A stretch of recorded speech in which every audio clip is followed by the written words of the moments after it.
Now we do this. Welcome back, Naysayer Nation. We are, of course, back for your favorite time of the week. I hope Sunday evening. It is once again the Aftershow Podcast. We've got another crazy week come and gone in what is clearly a simulation. No one can argue that anymore. We're clearly living in a simulation. Yeah. there's no other way to describe our reality.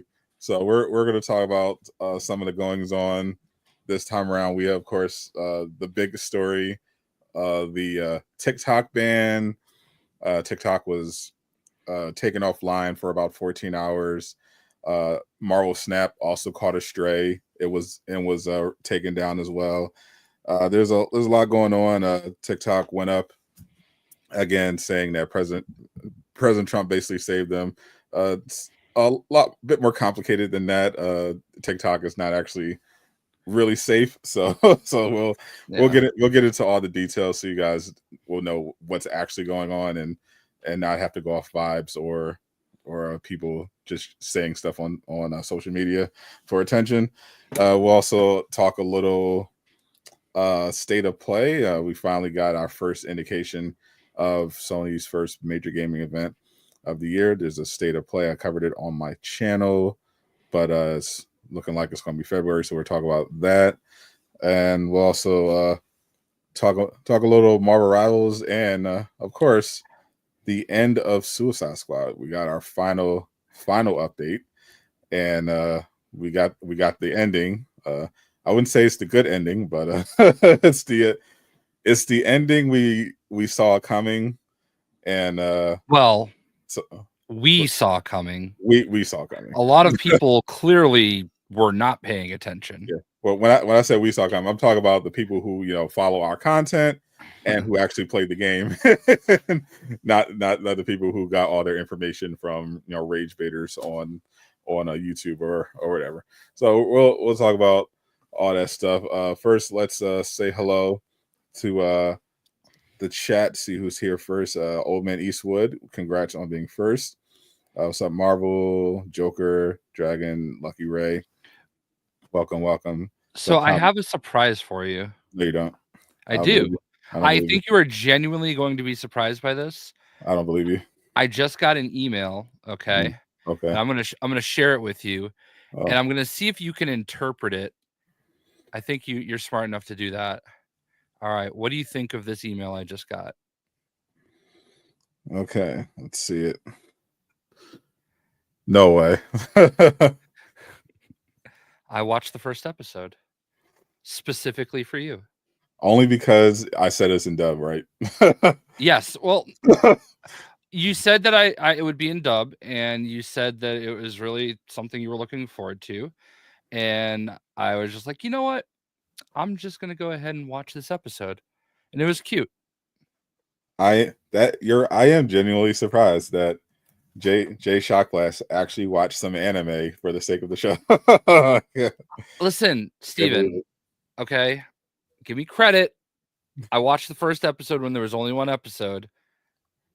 True. So that is a start. That's technically true. You could have watched the second episode, but that would have required a VPN at the time.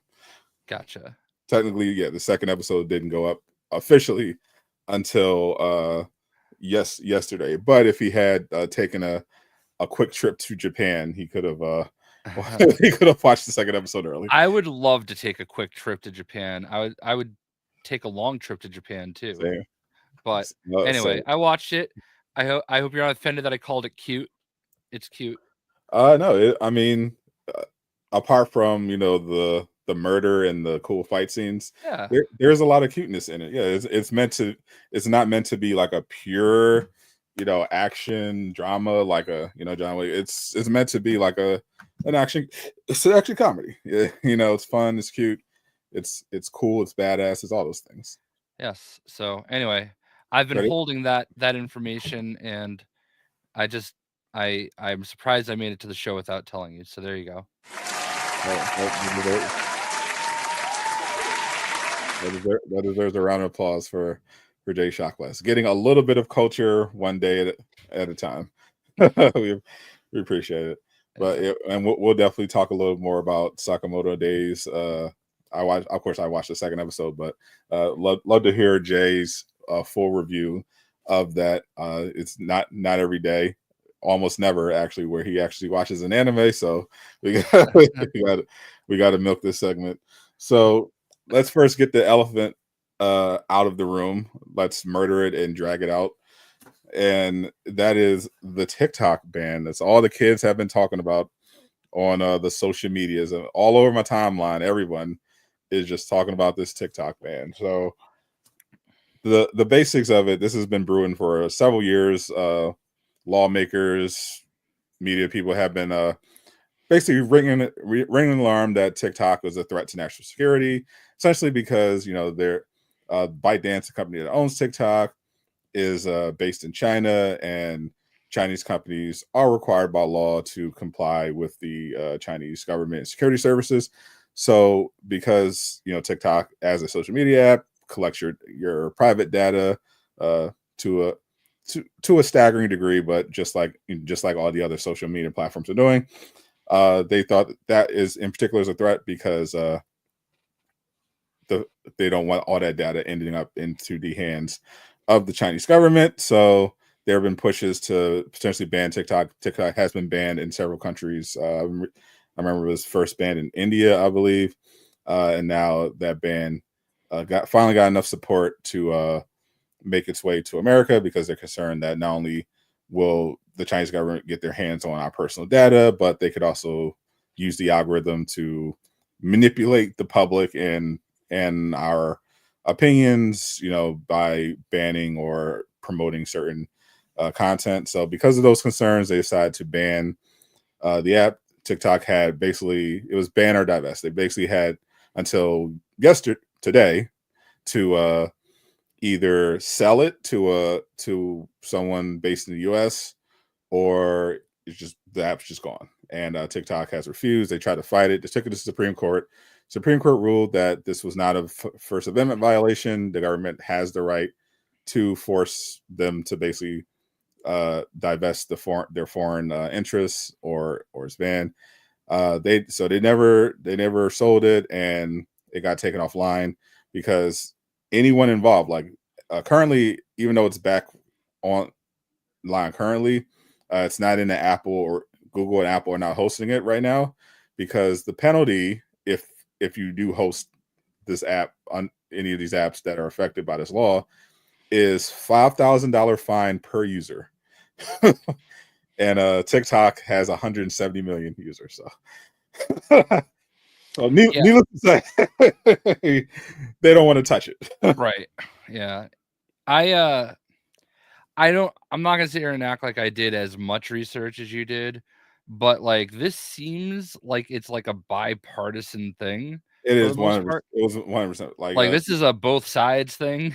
Yeah. People I saw some moron said you voted for this. Literally, no. Me, yeah. Literally, you were obviously the wrong person to Yeah. you literally didn't. But I literally voted for Sadot the gamer. Yeah, he literally voted for me, and I didn't vote for anybody. so we had there was no matter which side you are on, like no one's, unless you were specifically a Rand Paul supporter. Yeah, you had no part to play in any of this. He's one of the only ones that are like vocally opposed to the whole thing. Yeah, because his dad, big libertarian Ron Paul, so they're all about limiting government overreach. He thinks this is clear government overreach. He doesn't support it at all. But President Trump initially was pushing the ban. He got most of Republicans online. The Biden administration 100% on board. They got a bunch of Democrats. This bill passed like with flying colors. Like the majority of both Democrats and Republicans supported it. The Biden administration could have stopped it at any time. They decided not to. He signed off on it. He signed off on it, and then they were trying to plead around the Supreme Court decision. Biden administration said, "No, we're just going to kick it off to the Trump administration. Don't talk to us now. We're going to let them do whatever they want." Now, Trump indicated at his inauguration rally and in a phone interview that he was going to try to give TikTok the 90-day grace period. Under the law, there is a condition where you can essentially give them a 90-day extension, but that's a little more complicated. Like people are saying that, oh, that means it's safe. No. So first off, uh, there's a question of whether or not Trump actually has, like, that's why it hasn't been put back by Apple or Google. Trump has to go. So the specific clause is that so Trump can't just say, oh, it's not happening anymore. It's passed by. It was a law. It was passed by Congress. Trump can't sign an executive order. There's nothing he can do legally. There's nothing he can do to stop it. What he can do is use the clause in the legislation to give TikTok a 90-day grace period, but that requires the White House to certify to Congress that a deal to sell the Chinese portion of TikTok shares is in progress. So then the 90-day grace period would kick in to give them the extra 3 months to make the deal happen. Trump just can't say, I don't want to ban it right away. You get 90 days. No, he can't just wave his hand, make that happen. He says everyone isn't on board. Like, there will be legal challenges. That's why Apple and Google aren't biting, because they don't have legal assurances that they're not going to get penalized if they host TikTok again. Like, a deal has to be in place or in process in order for the 90-day thing to kick in. So for now, TikTok is not safe, unfortunately. I don't know when it came through, man. Last night was rough. Jay doesn't accept invites unless you're at least celestial or one above all. I would have accepted his, actually, because he started a war with me on Twitter, like a very one-sided war of him like mean tweeting me and me going, aw. That's 30 minutes ago, dude, I wasn't even. I was probably in the bathroom peeing. I wasn't even on Marvel Rivals 30 minutes ago. I was setting this stream up and watching anime, so, and doing a little research for this story. But yeah, I notoriously leave my game like just on the dashboard, like whatever game I'm playing. I just put my controller down and walk away. Listen, I accept it. I hope you accept my apology. There's been a week of people wanting me to apologize to them. So apologies are for losers. Never apologize. Yeah. Especially when you're not wrong. Exactly. Anyway, back to you. So Marvel Snap caught a stray. King Greek yesterday was crashing out. Oh, pretty hard. King Greek plays literally every time I go on Discord. It says he's playing for 4 hours. It says he's Marvel. Like, because you can show what game you're playing if you have it connected to Discord. Literally, even when he's playing Marvel Rivals, he's playing Marvel Snap. Yeah, like Greek is obsessed with Marvel Snap. A lot of people are. I saw your boy Mr. Johnson. I was gonna say the first 2 people I thought of were Greek and Alan Johnson, because like the last time, I think the last time I saw Alan, the last couple times actually, like he's been playing Snap and talking about it with Caboose, and I'm like, yeah. I think I sent him one of the like PAX East codes that I got. So yeah, I know that they're big ones. I saw him tweet that he's been using a VPN to get around it. Poor Greek having PlayStation issues, and then they take his baby away. Took his Marvel Snap away. Yeah. So this bill specifically, they're targeting. The problem with this bill is that a lot of creators have, not only apart from the concerns about government overreach and First Amendment violations, they think it's too vague. Like right now, like because they didn't prove that TikTok was selling or giving data to the Chinese government. These are just accusations. But because they're specifically targeting them, ByteDance in particular, any company's ByteDance on also affected. One of them is CapCut, but the biggest is of course Marvel Snap. So they had to take that one down as well. But the concern is that they could, because of how vague this is, and because they're specifically targeting China, there's reason to be concerned that they could expand this to other Chinese companies, which would have a massive impact on gaming, because I don't think a lot of people realize just how much Chinese influence is in gaming. I mean, Marvel Rivals, one of the probably the biggest game in the world at one point, the biggest game on PC, is currently doing Fortnite numbers, and that's made by NetEase. They're a very big Chinese publisher. You know, they publish a lot of games. Marvel Rivals is their latest. Tencent, they're currently trying to buy Ubisoft. They own a 99% stake. They own Riot Games, which make League of Legends and Valorant. They own Techland, who make Dying Light. They own or have a stake. You know, they have a big stake in Epic Games and Unreal Engine. Tencent is kind of everywhere. So Hoyoverse, that would, you know, Genshin. There's a lot of people enjoying games that are tied to China. So if this TikTok ban, this law would extend beyond just ByteDance, a lot of your favorite games could be potentially in trouble. I saw some insane memes when the Marvel Snap news hit. People saying they were they were glad it wasn't Marvel Rivals. Like people would.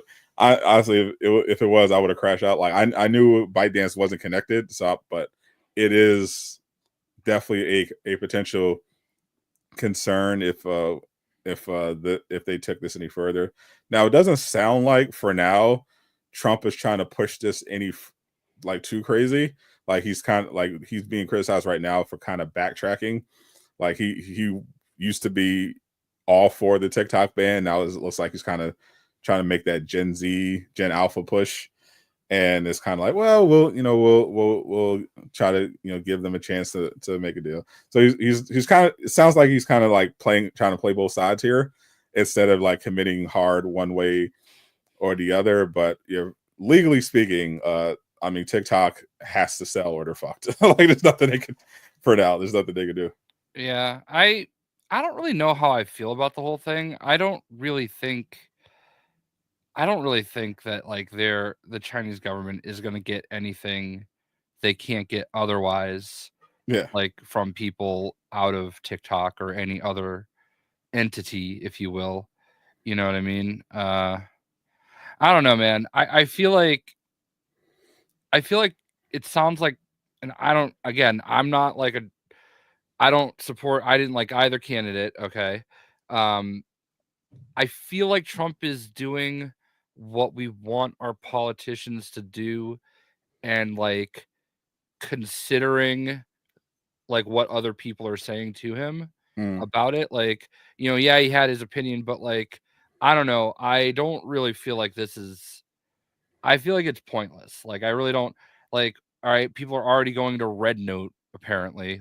Like, yeah, I literally saw Miller. Like you can now sign up for a Chinese phone number so you can get TikTok.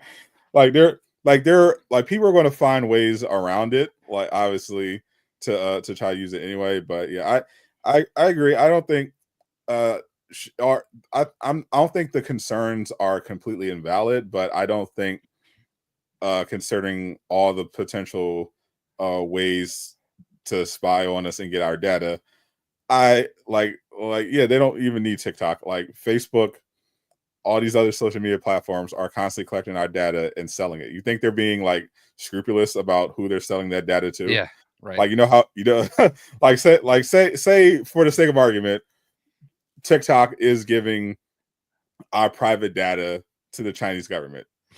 Like just shoveling it all. Like here you go, Xi Jinping. Here's all of it. Here's all of it. Where they take when they take a shit. We got all this all the muscle mommy videos they watch. We got everything here. and they cut it off. What's to stop China from then saying, okay, we can't get it from TikTok. We know that Instagram, YouTube, Facebook, they're all collecting and selling the same data. Just buy it from them. Especially since they're all like using some variation of TikTok, like YouTube Shorts, Instagram Reels. They're all Facebook. They all have their own version of TikTok.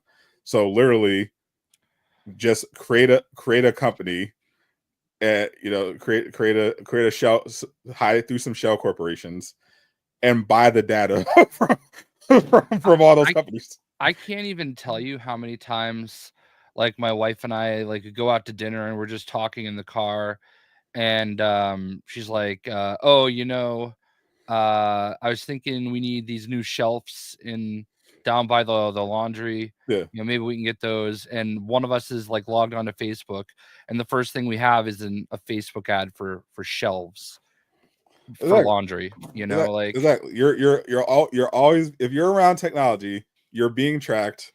They're like Facebook has a predictive algorithm. Facebook can literally predict when you're going to take a shit. Like, that's an actual thing they can do, because they don't even need to spy on you.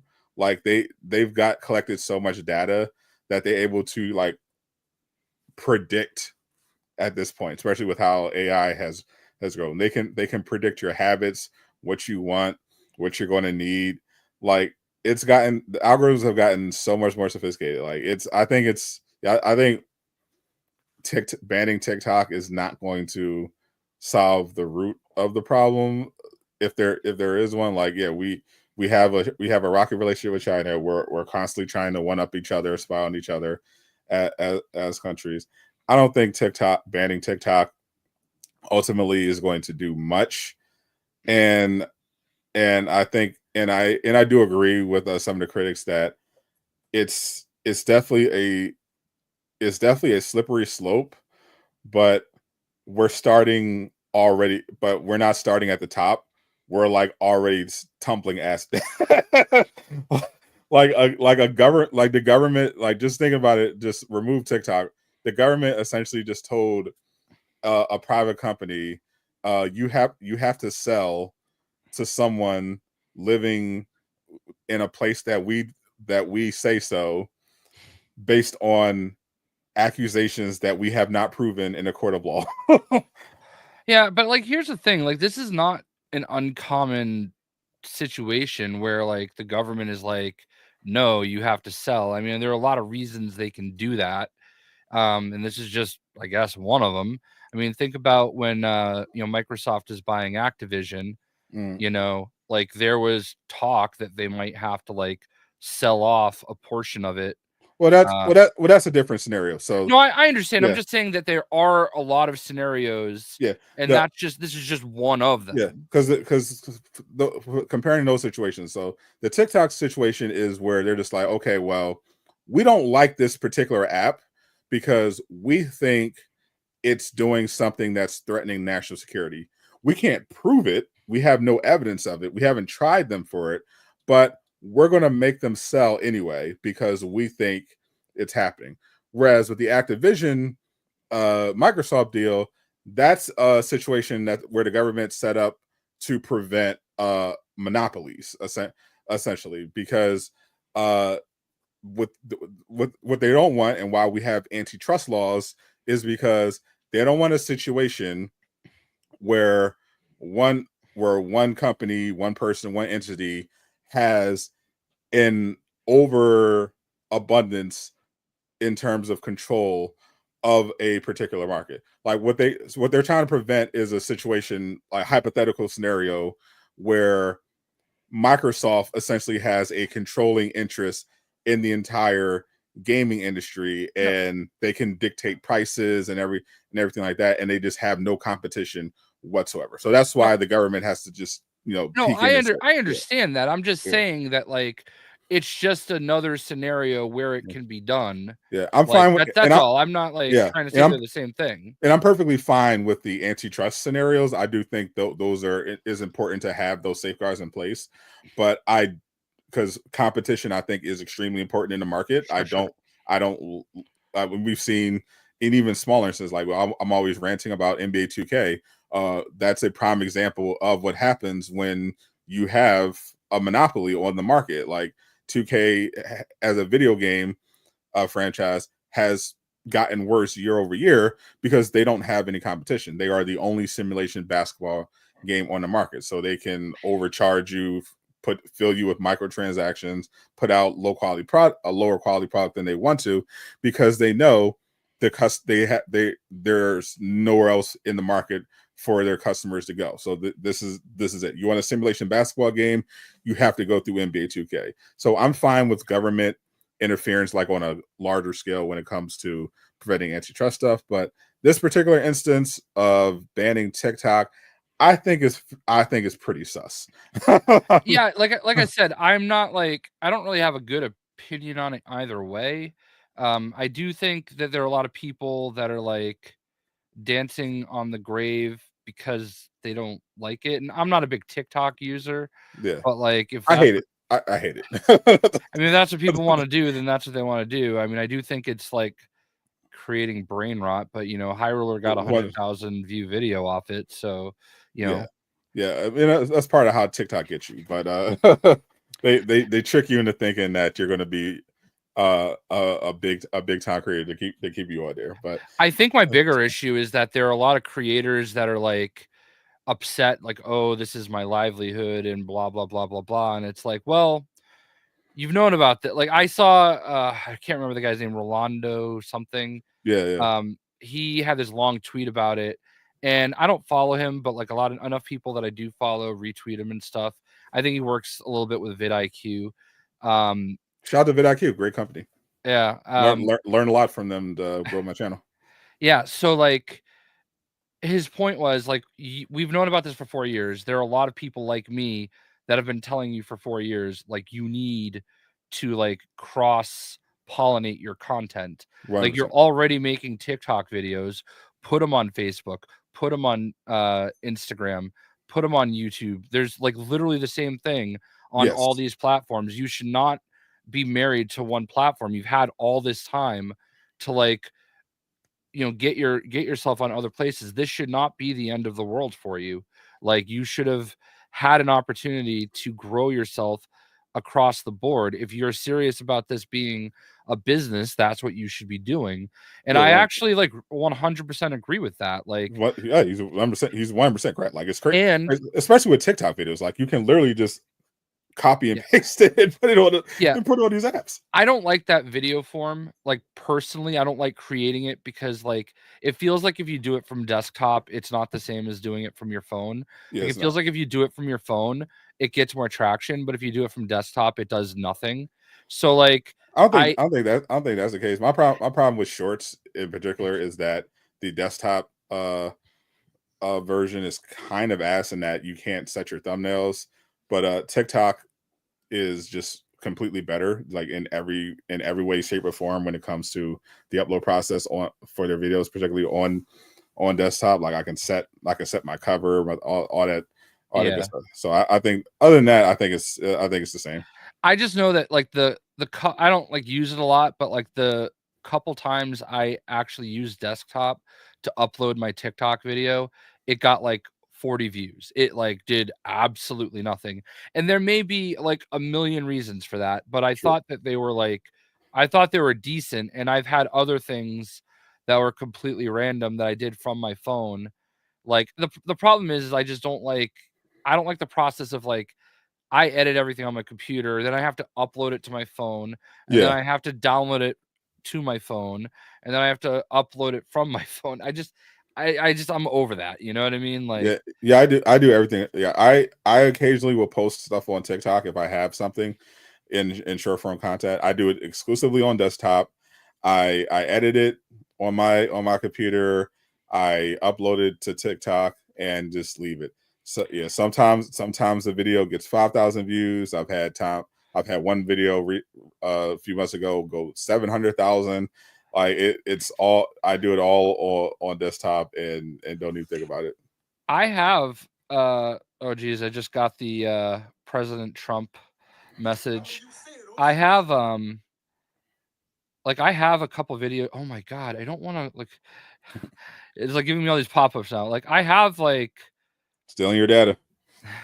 like the new Xbox they showed at the Xbox thing over the summer at Summer Game Fest. Like I literally just took a video of like going around the new like 2 terabyte one. It has like 156,000 views, and I have like a few like when Lego Star Wars came out, 932,000 views, 360,000 views. Like I have videos that strangely have like a lot of views, but like I don't know. We'll sound like trend chasers. I mean, I just posted them because they were relevant to me. Exactly. That's actually a common content creator strategy. They'll create content around something that is fresh and happening right now that they know a lot of people are searching for, and it'll give you an increased chance of getting views. I learned that from BitIQ. Yeah. So basically, though, like I'm honestly one of those people that's I've been trying like to co-stream on Twitter or Twitch. It's not really gaining a lot of traction, but whatever. It's just a basic thing that I do. But like I have not been good about like putting stuff on Facebook, Instagram. Like I log on to Instagram like maybe once a week. I actually switched things up a little bit, Jay. Yeah. I've posted 2 videos to YouTube Shorts this week. Oh wow. For Marvel Rivals. I posted a short this week too, didn't I? Yeah, I had a couple of good clips. I was like, you know what? Instead of just having them sit here and take up space on my my PlayStation 5 Pro, let me edit them up and throw them in a short, and they did okay. Like I think the first one got like 10,000 views, the second one got like 13,000. They did all right. Yeah, I posted my my Den of Thieves 2 short. That's what it was. No, I've literally okay, so in the last year I have posted 1, 2, 3, 4, 5, 6, 7 shorts. Yeah, I'm not a big shorts guy. So the reason why I stopped making shorts is literally because of the money. Yeah. Like they used to have it, the compensation used to be shorts with the shorts fund. So if you got a lot of views, you would get a payout proportion to how many views you accumulated that month, based in your region or whatever. So if you had a decent month, you could get $100 payout. If you had a really good month, you get, I think you get up to like $10,000 from the fund. But they changed it, the payout, to be more in line with how YouTube ad videos for normal YouTube videos calculated. But the problem is because it's short content, the ad rates are much lower. So overall, you're actually making way less than you were when they were using the short fund. Because before, if you had a couple million, you had like maybe 10 million views, you can maybe walk away with like 10 grand, 20 million, something like that. But now it's going based on the video. So for example, I have a Marvel's Avengers YouTube short that has 2 million views. Nice. And the payout for that is $100. Do you know what 2 million views is in like regular YouTube videos is that's worth like $8,000? Yeah, at least $8,000. Yeah. Or in that range. That's literally thousands of dollars. Yeah. If that exact video was 1 minute and 1 second. was horizontal, not even a different length, like literally just horizontal instead of vertical. I think it had to be at least a minute. Yeah, the cutoff is a bit like they actually extended it now. I think shorts can now be up to like 3 minutes. Right, but I mean, I think in order to qualify for monetization on a regular video, it has to be at least a minute. No, you can actually have it less than Oh, a okay. minute to qualify for monetization. Yeah, the only thing, the caveat with the shorts is that if it's previously, if it was over 1 minute, it's no longer short, even if it's vertical. But I was like, yeah, after seeing that, I was like, so basically, I would need to come up with a way to put out shorts that are getting like 30-40 million views Yeah. to get it like like I'm not doing it. Like, I mean, basically, the thought process behind shorts is that you're doing it hoping that people will watch it and like it and subscribe. That it's a yeah, subscription generator. But I think there's been plenty of studies that have shown the correlation between people subscribing for shorts and watching your long form content is not a good conversion. I've been experimenting with it, and I found that like people who are in the shorts algorithm, you're really not getting a significant amount of them like moving on to the long form content. Like even the subscriptions aren't as high as they used to. I feel like before the change, subscriptions conversions were at least higher. But yeah, when I have a short pop off, it doesn't it does I don't suddenly see a big spike in my long forms or anything like that. People just like people because I have this habit, when I'm going through shorts, I look at if I really like the short, then I'll look at the creator's page and say, okay, what other shorts they have, and I'll just keep looking through their shorts. Now, because I'm a content creator and I'm curious, I will at least glance over to the tab to see if they have any longer videos, and on very rare occasions I may watch one of those, but for the most part, everyone, if they really like your shorts, are probably just going to be looking at more of your shorts, unless it's like a small part.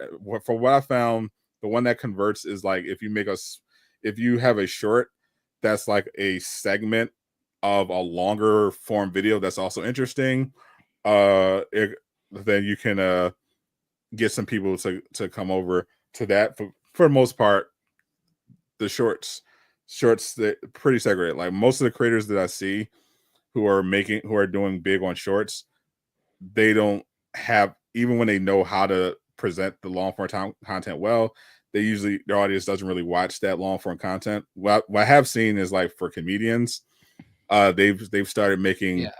long form videos, still doing skits as long forms, but instead of just shorts, they're actually just making them like maybe look like long forms. And actually, YouTube recently just made a change, I noticed, to make videos now as like a standard mobile friendly. So if I'm watching on my phone, it'll automatically be in like a mobile view. So if I turn it sideways, it'll go in full screen. So which I thought was pretty cool. It's a nice little subtle boost to those type of creators, so they can just make their skits in long form and make a lot more money than if they made it as a short. Like there's no other reason for me to do shorts just for fun at this point. Like if I have something I think is interesting, maybe I'll get some subscribers out of it. But I just look at it as like, just some content I could do. But otherwise, I'm putting my energy towards long form stuff. Sure.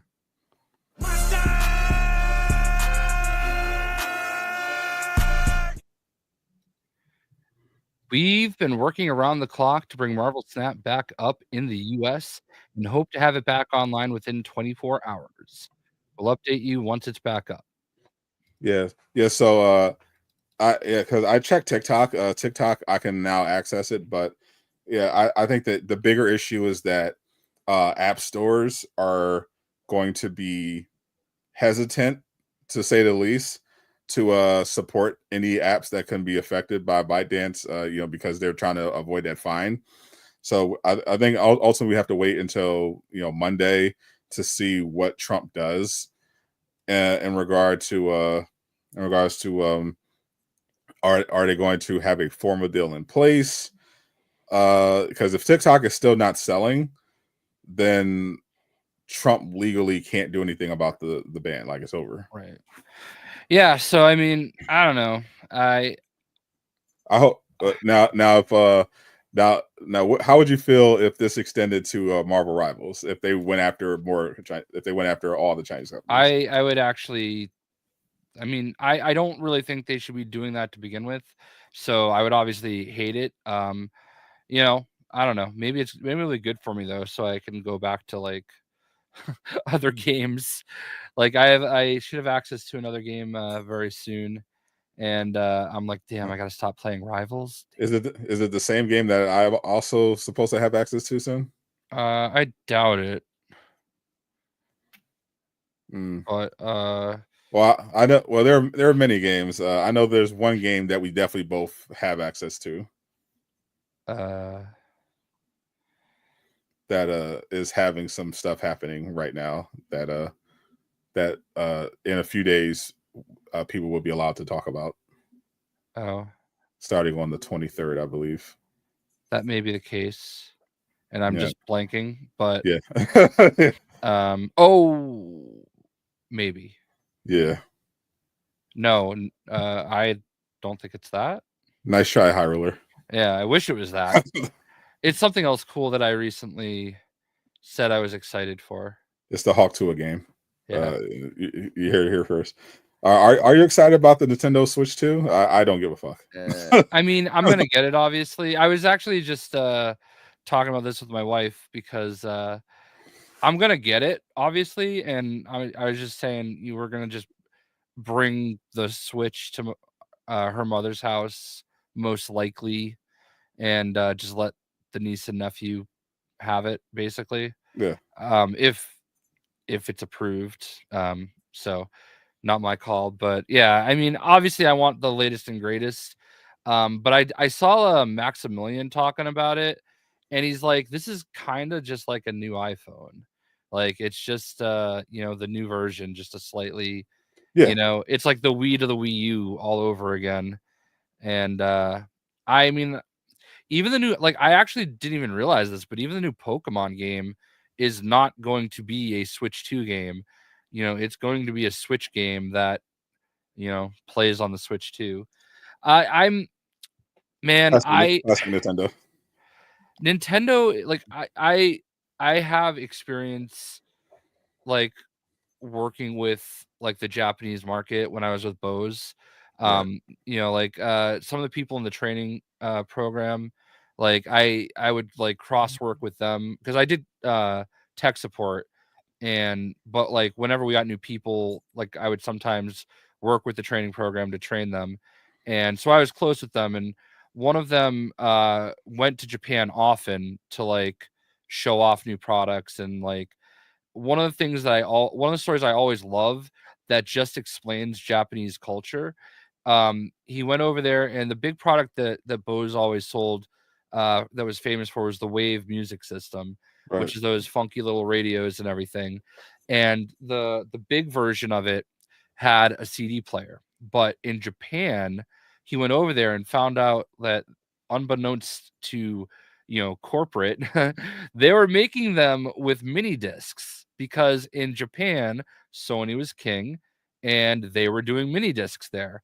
And they're like, no, that's not how we make it. This is how we make it. You have to make it this way. So they started doing it again while he was there. And then the second he left, went back to making them with mini discs. They're like, that's just Japan. Like, they're like, this makes sense for us. This is what we do. This is what we're going to do. Standing on business. And that is how Nintendo operates as a corporation. Like this makes sense for us. We don't care what Sony and Microsoft are doing. Like, we're just going to keep doing this. Our users do not care if the graphics are better. They just want to be able to play their video games wherever they go. But the problem is that, like, especially with the Pokemon games, I feel like the Pokemon games are just like, it's unfortunate that they're only on Nintendo, products, because like, can you even imagine playing, like, I mean, Pal World is not even like the most graphically incredible game of all time, but like even that looks like substantially better than any Pokemon game, And it was made by 50 people on a $6 million budget. Yeah, so like, and I mean, there's a lot of things that we could say about that game that, like, maybe they're skirting some things and whatever. There's been some AI accusations and whatnot. I don't know. I don't know anything about. I'm just saying what people have said. But like that game looks significantly better than any Pokemon game, and I just can't. Like, I wish we could live in a world where like there was a Pokemon game that was on Xbox and PlayStation that like looked like a next gen game, because it would be amazing. Yeah, that is one of the reasons. I'm not like I just don't like Nintendo like anymore. Like I just don't support Nintendo. I don't like how they do business. I don't like how it feels like their Pokemon games haven't evolved in 20 years. Like Right. it feel everything about Nintendo, how they do things just feels antiquated and anti-consumer, and I just don't want any part of it. So yeah, when I heard the Switch 2 was being announced, I was like, yeah, I'm not like I could have gone live and did a live reaction, but whenever there's a Nintendo thing, I just avoid it. Like I'll do it for like an Xbox event or a PlayStation event, of course. But when there's like some big Nintendo stuff happening, even when I have advance notice, I'm like, I just don't give a shit, bro. I mean, Just, traditionally, none of the Nintendo games have ever really done a lot of traffic for me. yeah, So it's like, and I'm not good enough at like platformers to like, you know, play the Mario games and whatever and make them interesting. I have a friend, Pack Attack, who just eats those games alive and like gets millions and millions of views, like on just like every. I'm like so jealous that he's like Mario Party. He can post like an 8-minute video and it'll get like a million videos. yeah. Listen, Bo's laid me off. I'm not a shill for them anymore.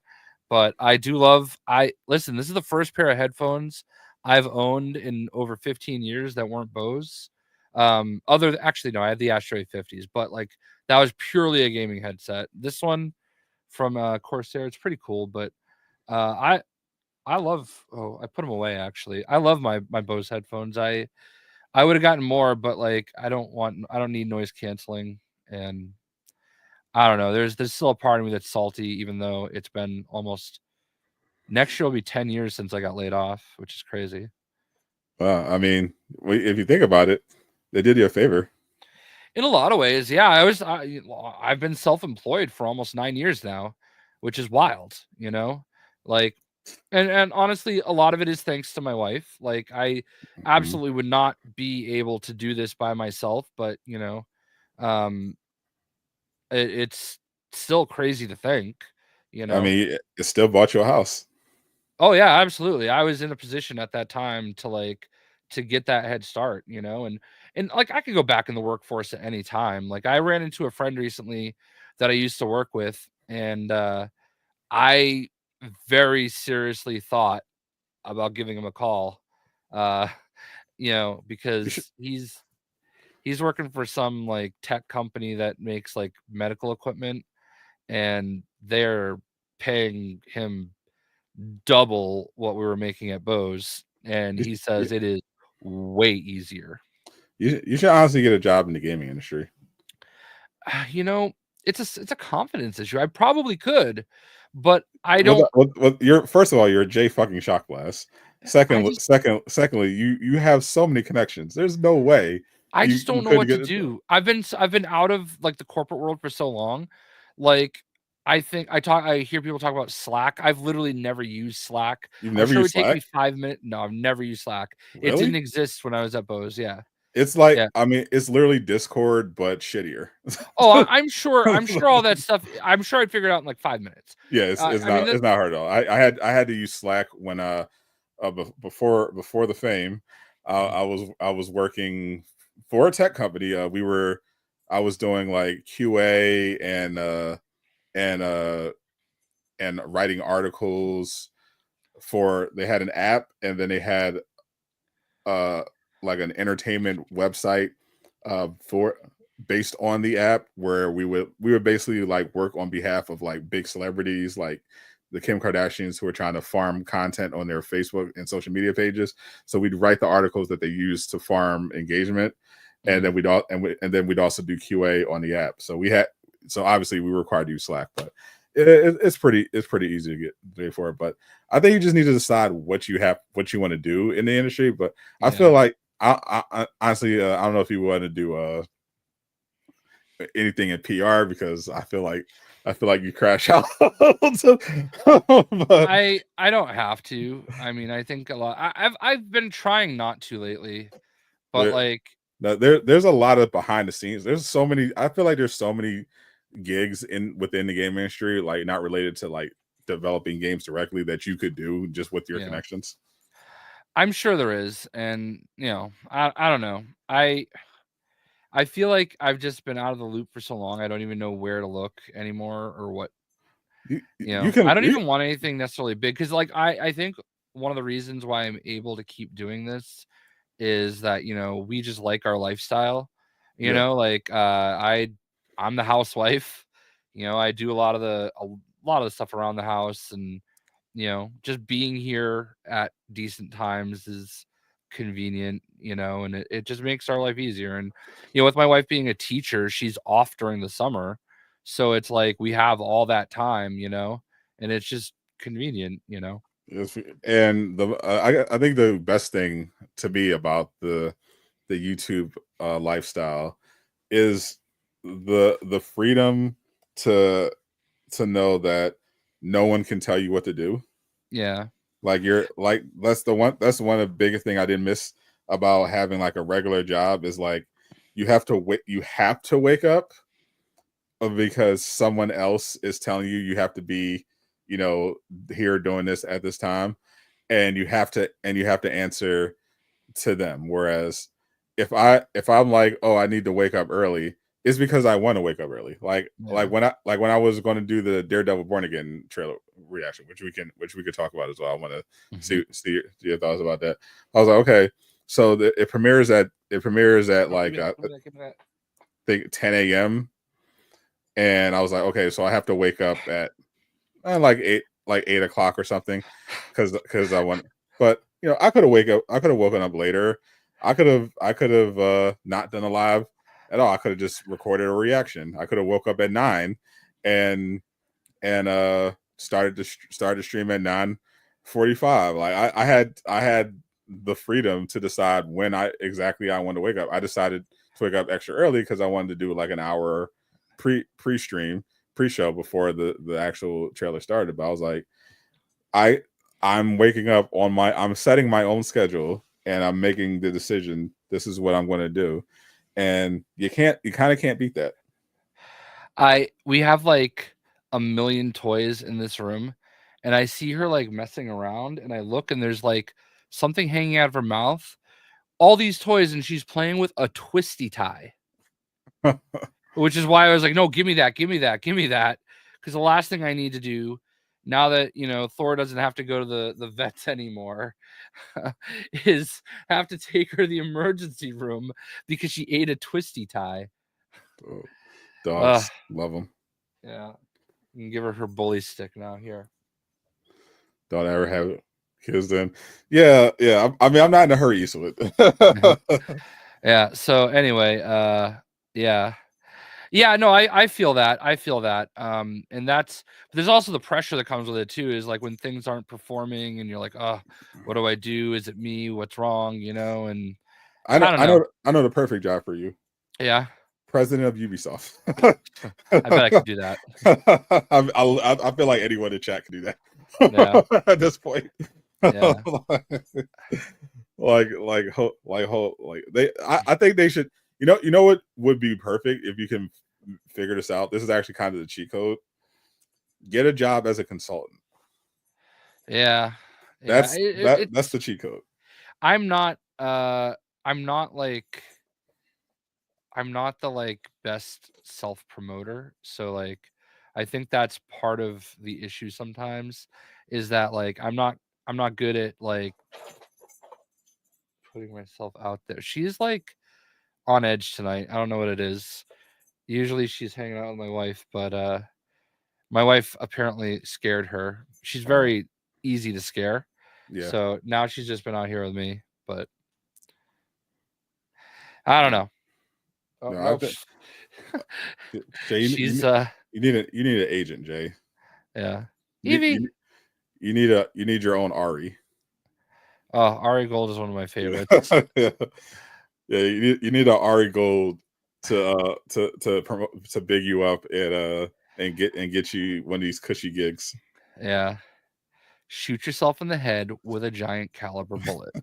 So, So Hoarder, I kind of got to do a Entourage rewatch at some point. yeah. Yeah, So, it Ari Gold is one of my favorite TV characters of all time. oh, he's so So he's so great. He's so great. Speaking of TV, Daredevil Born Again. I feel like if we can say the MCU is back, it'll be because of Daredevil Born Again. We finally had the world premiere of the trailer.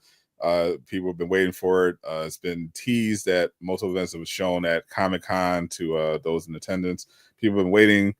It got delayed a little bit because of the wildfires, but now we got to see it. We got our first look. We got to see Daredevil, Kingpin, the whole gang. We got to see our first look at the villain Muse. What did you think of the trailer, Mr. Blast? I thought it looked fantastic. You know what I mean? I'm super hyped for it, and I really hope it looks as good as it is, or it is as good as it looks. So when in the Disney Plus era, I've learned to go into their new shows with the lowest possible expectations and just be pleasantly surprised with the results. Yeah. And even with that approach, there are times, like Secret Invasion, the Acolyte, where I'm like, even with these low expectations, holy shit, you somehow went under. You somehow went under them. But genuinely, I'm throwing all that out the window. I think Daredevil Born Again is going to be incredible. I have full confidence. Get the hype train going. I'm going to do a watch party for the premiere. I think it's going to be a masterpiece. I think this is the one. I think this is going to be the best Disney Plus show, period. And I think it's because this is one particular instance where they got scared enough to learn their lesson and wanted to not take any unnecessary chances. I think they're going to make this as close to like a extra season of the Netflix show as possible. We can see that with like kind of how violent it is. You see all the cast and everything like that. Because this happened. Yeah, this happened around the time when we started getting reports that they were like doing some big cleanups behind the scenes at Marvel to try to get the MCU back on track. This and Daredevil Born Again was one of the shows caught up in that initially, where they had 4 episodes recorded, and then whoever was doing cleanup duty saw the 4 episodes and shut the entire thing down, fired the entire creative team, and brought in as many people from the Netflix show as possible to just do it all over again. And that alone gave me the confidence to like have some good expectations for this. And after seeing the trailer, I think they were valid. I'm fully on board with Daredevil Born Again. I hope we can get more quality like this going forward, but I have no doubt thinking this is going to be actually good. Friendly Neighborhood Spider-Man, I think it's going to be ass, but Daredevil Born Again, I believe. Yeah, I'm with you on Daredevil. I think I hope like hell that it does do well and they can just go all in on that, you know what I mean? Because like that whole universe, like that whole Daredevil universe is so good. Yeah. Like, I really feel like if we can get back to that type of stuff, maybe work Moon Knight into that, you know what I mean? Because I think he's in the comics based in Chicago, but you can put him in New York, you can put him anywhere, Yeah. I think that would be perfect, especially the Moon Knight feels like he definitely should be like on the darker, grittier side of Marvel, where Daredevil is. Yeah, for sure. I completely feel like there's a way to get all these characters interacting. I found something out about the guy that played White Tiger. Apparently, like since they finished filming, he passed away Wow. from I think cancer or something, which is crazy. So that's going to be kind of sad, but I think that'll transition to the the more common white tiger from like everything recent, which Yeah. is his daughter. Right. But yeah, that was kind of sad to read, but I'm excited. Like I with Daredevil, like Muse, I'm not gonna BS anyone. I have no idea who Muse is, not even the slightest clue. So but like Daredevil, I feel like no matter who they use, no matter who they throw in there, it's gonna be great. I'm really looking forward to seeing how Mayor Kingpin. no, Bullseye. I'm Yeah. looking forward to seeing because like you know Prison what's Break. wild? The guy that played Bullseye and the lady that played Misty Knight, they have like a cop. I don't know if the show is still going, but like they had like a show on one of the networks where she's a judge and he's a lawyer and they're like best friends. So it's kind of funny. My wife watched it all the time, but I haven't seen her watch it in a while, so I don't know if it's still going. No. For some reason, when you were describing that, I thought of Sleepy Hollow. Remember that? Remember that show? Vaguely, yeah.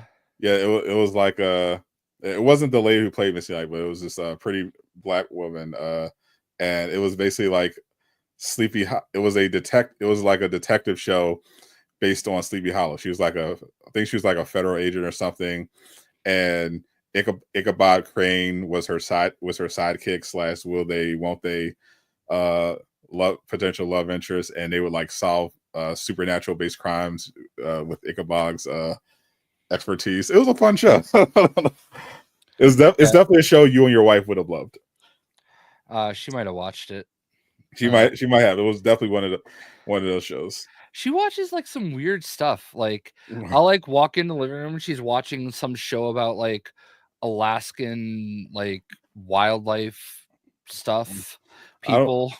And I'm like, oh, this is not what I would have expected you to watch. I actually just finished watching this because I've been doing some anime catch ups from last season, and I just finished watching an anime called Negative Positive Angler. It's actually really good, but it shows the power. This is one of the things I love about anime is that it can take a topic that you would like read the premise and think that's a show, and like why would anyone be interested in this, and then you watch it and you're just like all in on, on the subject. Like so Negative Positive Angler is about this depressed college student who wants to unalive himself because he's in massive debt from some bad stock investments, and he also was diagnosed with a terminal illness that will kill him in 2 years.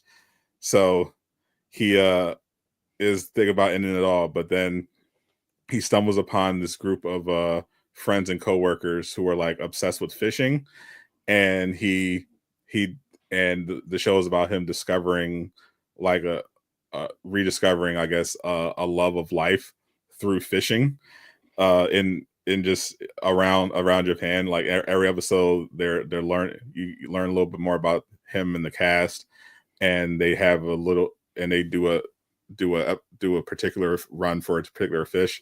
And I'm just sitting here like, because I've been fishing like twice in my life. I think I don't give a fuck about fishing. And let me tell you, I watched all 12 episodes of this fishing anime, and like, fucking, and by the end of it, I wanted to go fishing. My wife, we've been driving like so. The lakes have been freezing over lately, and we keep driving. Like whenever we go to my wife's parents' house, like there's been people out on the lake like ice fishing, and I've just been making fun of them because I think it's the dumbest thing. Like, why do you want to go sit out in the middle of a lake that's barely frozen and cut a hole in the ice and try to catch like fish that are just like randomly like stalked there? Like, what's the point? I don't get like why it's so stupid to me. I don't get it.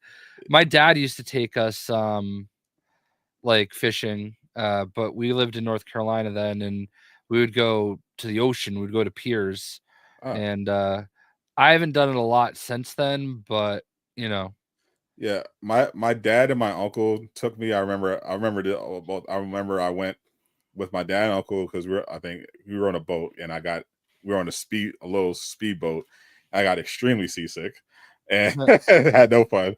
And then I went another time when I was in South Carolina with my family on my dad's side, and my grandfather took us fishing, and I remember we caught some stuff and fried it up. That was the only fishing experience I had that was actually fun, but it was a good time. Now after what, like I didn't hate it. I obviously I hated the seasickness when I was on the boat, but just the idea of fishing, I didn't hate it. I thought I had a decent time, but watching the show just made me get an appreciation for the craft of fishing. I'm not going to run out, and buy myself a new reel and start learning how to tie SG knots and learning different lures and bait hooks. But I'm definitely, but it's definitely a good time, and I just love that about anime where I've watched, especially with sports anime, I'll end up watching a sports anime and loving it, and even if it's about a sport that I have zero interest or knowledge of, they just somehow have a way of making it interesting, whether it's like volleyball, soccer. Shit, one of my favorite anime of last year is about this kid on a badminton team. I don't know anything about fucking badminton, but it's a great anime. I love it. This is the show. It was called All Rise. I saw commercials for that. Yeah, so you got Misty Knight is the star, the lawyer, and then this is the dude that was Bullseye, and they're like best friends. She's a judge and he's a lawyer, and they're like best friends on the show. Yeah, I literally saw a bunch of commercials for this. Yeah, and I was like, "There's no fucking way I'm ever watching this." it was an okay show for that type of show, but I'm assuming that it looks like it ended in 2023. I think the last legal show I watched was what was the Cadillac lawyer, the Lincoln lawyer, lawyer. That is it started airing on Netflix, and I decided to give it a watch. It's actually pretty good. I like that one. That's definitely another married couple show, but it's actually pretty good. I enjoy me some Lincoln Lawyer. Yeah. So, but it was just funny to me whenever like we were watching it, because it's like, oh my god, it's Misty Knight and Bullseye. They like they're best friends. It reminds me, there was like a picture of Wimbledon, I think, that pops up in my Facebook memories once a year, where it's got like Benedict Cumberbatch and Tom Hiddleston sitting with want to say Scarlett Johansson maybe, and I just remember like tweeting the picture and being like, oh no, they don't know how much trouble they're in, or something like that. Yeah. But they're like all just like sitting in the crowd watching Wimbledon. I don't remember who it was. I always love a David Alan Grier reference. Shout out to Hoarder. Very, very based. Yeah, but anyway. They should put David Alan Grier in more stuff. Just as a general rule. He's great. I love David Alan Grier. So Jay, tell me all about Sakamoto Days, episode 1. Yeah, it was interesting. It's funny how like the kid that like was sent to get him was supposed to be clairvoyant, and it feels like he's the one that's clairvoyant. Yeah, I thought it was. I mean, you nailed it on the description. It's basically, along the lines of John Wick. Yeah. And I thought, like I said, the best word I could use to describe it was cute. Like other than all the murder, but like, like it's funny how they find a way to like to balance the like evil things that are kind of happening and make it seem so happy-go-lucky. But I don't know, it's just kind of funny how like he can MacGyver his way through any situation.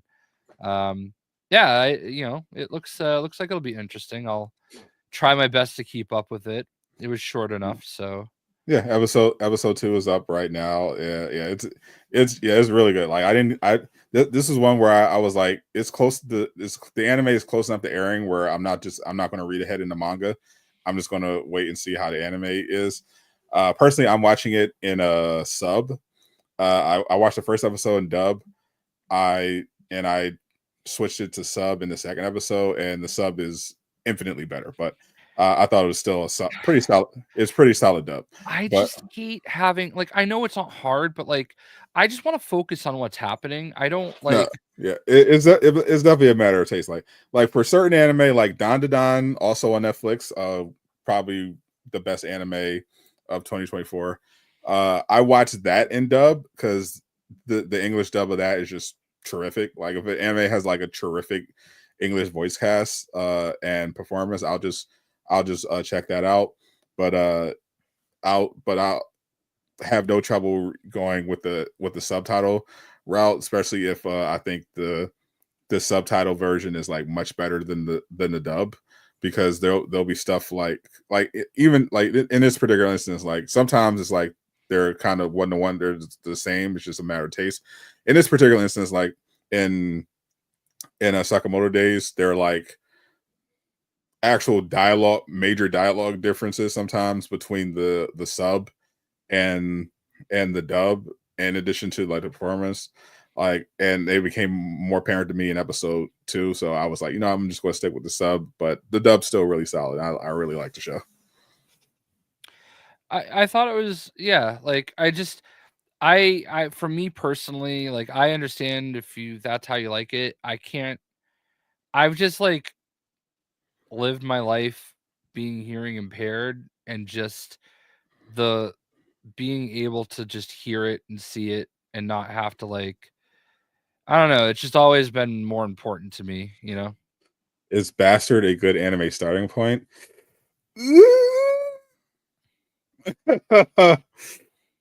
Oh, out of all, if we're talking about a gate, if you're meaning a gateway anime, like you're someone who doesn't really watch anime, and you're looking to jump into anime, I would not start with Bastard.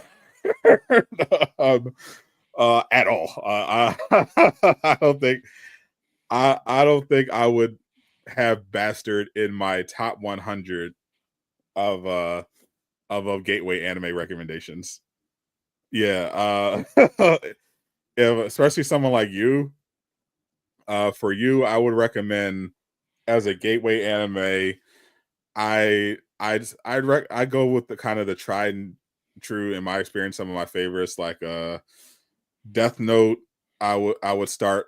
I will always recommend to anyone trying to get into anime. I think that's a good test to see how much taste someone has. I think Attack on Titan can be a great entry point for anime for first time anime watchers. I say Jujutsu Kaisen more so than Demon Slayer if you're like into the action.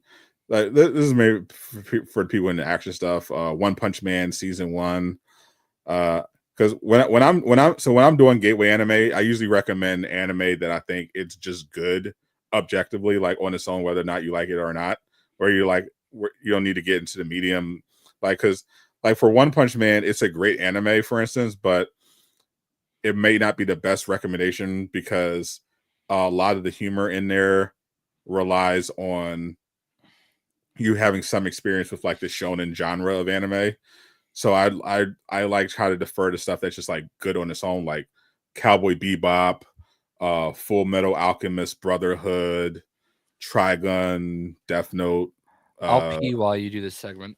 Yeah, this is for these are all like kind of great anime to get into. Great at getting into anime. That's Dead Man Wonderland was great. I love Dead Man Wonderland. Netflix has most of these. So Netflix definitely has Full Metal Alchemist. I think they still have Attack on Titan. Yeah, Netflix has kind of has a goated anime collection. They've definitely got like all the popular ones for sure. To get to that can get you started. Uh, I definitely remember seeing Full Metal Alchemist on there. So I think they definitely have that. Definitely should have Death Note. Brotherhood is incredible. Yeah, I'd say some of my favorite anime. These all happen to be some of my favorite anime all time. But yeah, I would for a new anime recommender, I would definitely go Death Note, Cowboy Bebop, Full Metal Alchemist Brotherhood, Attack on Titan. Probably in that order. Monster is a good one. Yeah, like getting into more of the weeds. Like I love Dead Man Wonderland's good. Trigon was really good. I'm really enjoying Solo Leveling. Solo Leveling is like a really fun, a great little introduction into the isekai genre. Kaiju number 8 was I think that's going to be massive. I would actually put Kaiju number 8 as a good new gateway, even though we only got the first season so far. Kaiju number 8 genuinely fantastic. Like it's a great anime. Which one, Robin? Yeah, that was new. I think you would love that. Yeah, because what I don't want for someone that's new to anime is like to get like weirded out or like find something that's just like totally out there. Because there's some anime that's definitely like something where if you're not like already in the culture, you're gonna be like, what the fuck is this? All right. Yeah. I wouldn't recommend JayShockblast to watch like Eva or but I would definitely give him like a Sakamoto Days or a Cowboy Bebop or a Full Metal. Because I think he can dig that, especially since he's like a superhero enjoyer. He likes heroes saving the day, action, all that good stuff. Even if the hero dies. Even if the hero is brutally murdered in episode 4. even if you shoot Batman in his stupid face. Yeah, and don't and spit on or piss on the Flash's corpse. Yeah. The Flashes. The Flashes. Yeah, so I guess we should mention the death of the official death of Suicide Squad. People, I just saw Young finally posted his take on Suicide Squad's last update. Spoiler alert: he did not like the ending. Who are we talking about? Me? I was talking about Young, but definitely a lot of people, I feel like, understandably, were not exactly happy for with how the game ended. Obviously people who were paying attention knew pretty much how it more or less would end, but still, the delivery, I'd say, was definitely far from ideal. It got the ending it deserved. Okay. Yeah. It did not deserve to go out positively. Pay attention, people. This is not me dick riding. Okay. Like, it's weird to me how like people that obviously know nothing about me and you think that all we do is gloss this game. We have criticized this game fairly, way more than most people. Like we say it like it is. Like it's weird. It's weird like that people like see one tweet where I'm like reasonably criticizing a take because it's stupid and uneducated, and like their only response is shill, dick rider. It's like, no, you're just stupid and wrong and didn't understand like the literal everything that happened and clearly didn't play anything after the story ended. And it's fine, the game wasn't good. I mean, the game wasn't perfect. I feel like I can speak for you, say we enjoyed it for what it was. Like, I feel like we have to like preface this every time by saying we would have made this game, not the game we would have made. Okay. But the game happened, right? And it's a game that like we decided to play and enjoy it for what it was. And there is a fun game there. Like, you might not like the gameplay loop, and that's going to happen sometimes, and that's fine. If this game was, I've said this before, if this game was Concord and all those characters were the characters in this game, I think people would have received it differently. But because it's Rocksteady making a game in the Arkhamverse, it got judged accordingly, and fairly or unfairly. I understand people didn't want these things, right? But it happened, and it is what it is. And yeah, I don't know 100% what that means, but because you said it was a bad game accidentally. oh, no, I don't think it was a bad game. Like it when it launched, it was a bad game because it was broken, and like it deserved every ounce of criticism for being the mess that it was. And they never recovered from that, and people didn't want to support it, so they said, "All right, cool. Well, we're just gonna ship it." And then people are shocked at the end when they're like, "Oh, it's just a motion comic." Well, yeah. Do you think they were gonna spend any more amount of money to Yeah. give it a proper ending? No. That was never going to happen because you didn't support it. You spent a whole year shitting on it and everything that they did, no matter what. And now they're like, all right, well, we're not making the money we thought we would. Maybe we lost some money. We'll never know. I mean, to be fair, that part was definitely a lot their fault. Sure. I think if they actually sold some skins, they could have funded at least a couple cutscenes. I listen. Like, I what the fuck? tweeted it. I tweeted it. Paul Tassi responded to it. One of the most egregious decisions in the history of games as a service is having the Green Lantern skin on King Shark in the core game and not actually selling it. Like when everybody was like, I would buy that. And then like saying, oh, maybe we should make them all lanterns. And I don't know, maybe that was a plan for season 5 where there was a battle pass where everybody had a lantern outfit. I don't know. They made that awesome Deadshot lantern outfit. It's not like the prettiest outfit, but it's awesome because it's a lantern outfit. Yeah. But like, yeah, man, it's not shocking. And I think Del Carter, Del Walker, Yeah. tweeted something about like we all think that making skins is just this cheap, easy thing, and apparently that's like way more costly than we even know.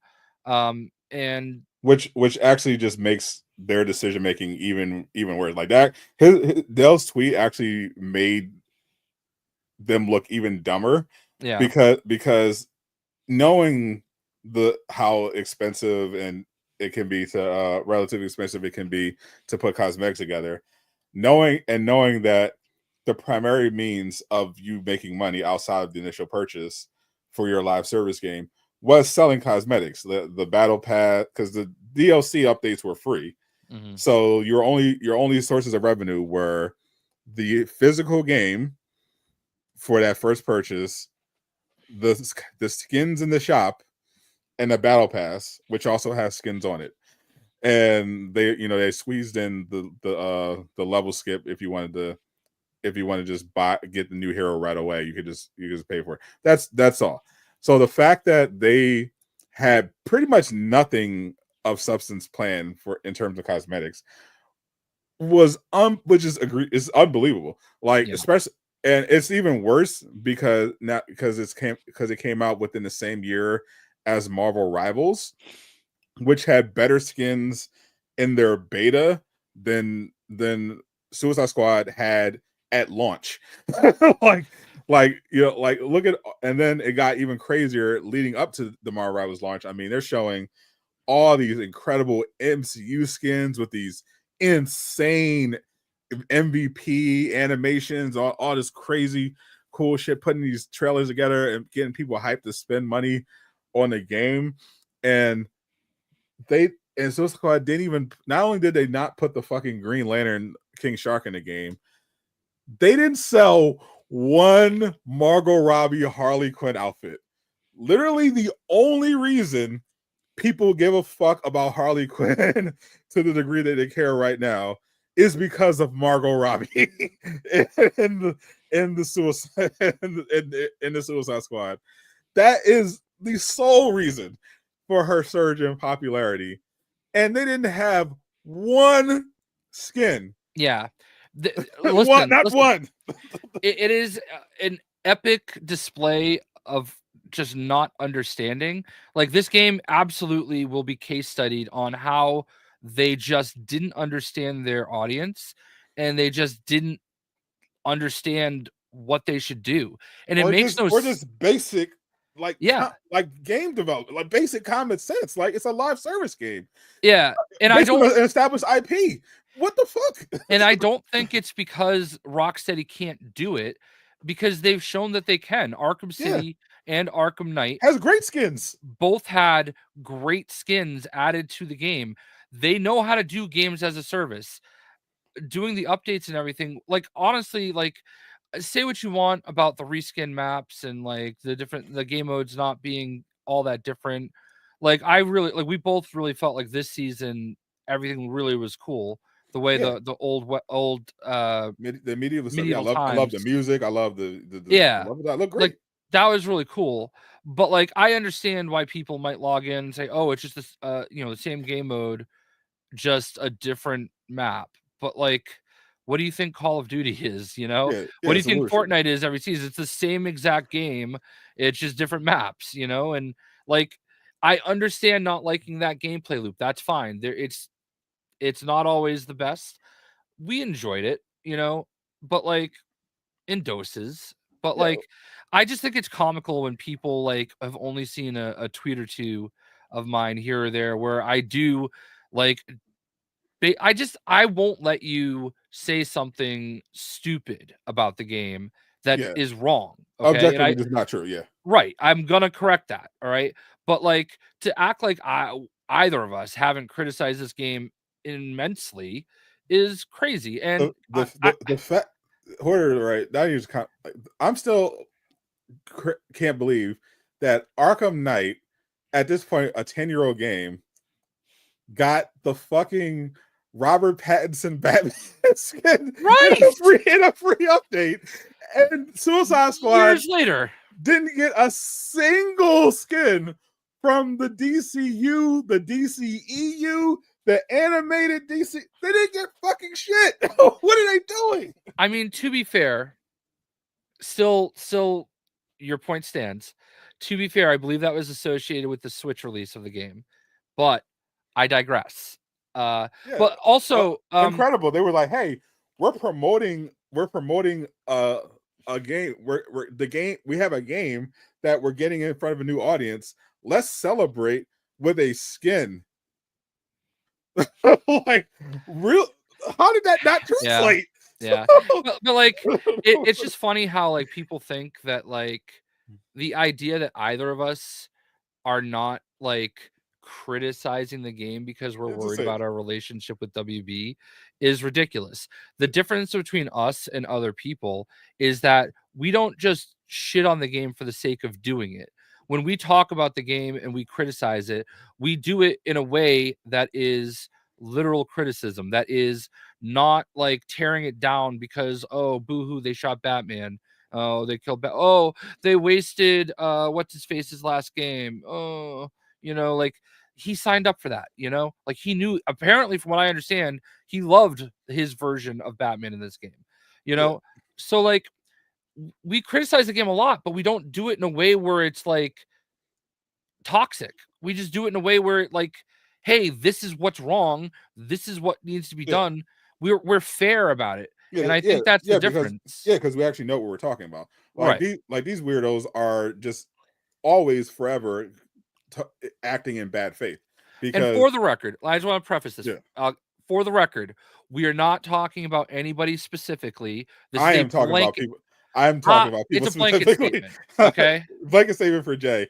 I have specific people in mind, but it is in general. There are people who made up their mind about the game from the very beginning, and they knowingly or unknowingly, a lot of times knowingly, spread misinformation about the game, like whether it's people who are intentionally like taking bad screenshots and like comparing it to like super edited, ultra filtered screenshots from other games. Like there are people who are intentionally trying to drag down the game based on things that it didn't actually do wrong, because it fit their agenda, it fit their narrative. And over on that side of the internet, the truth doesn't matter.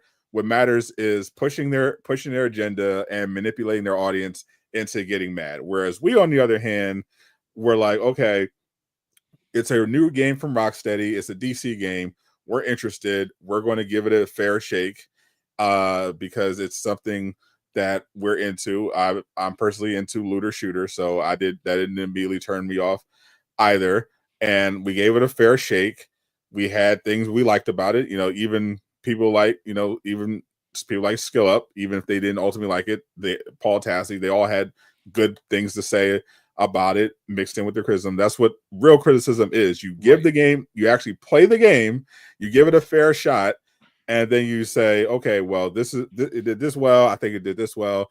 I didn't like this. I think they messed up here, as opposed to, welcome this Batman, no Batman, Kevin Conroy. Shut the fuck up. I can't look at Harley's booty cheeks. Actually, you can. They were just mad that you couldn't look at her tits. Yeah. like that was a big thing. Like you can stare at Harley's ass in this game, but they covered up her cleavage, and the Gooners couldn't handle it.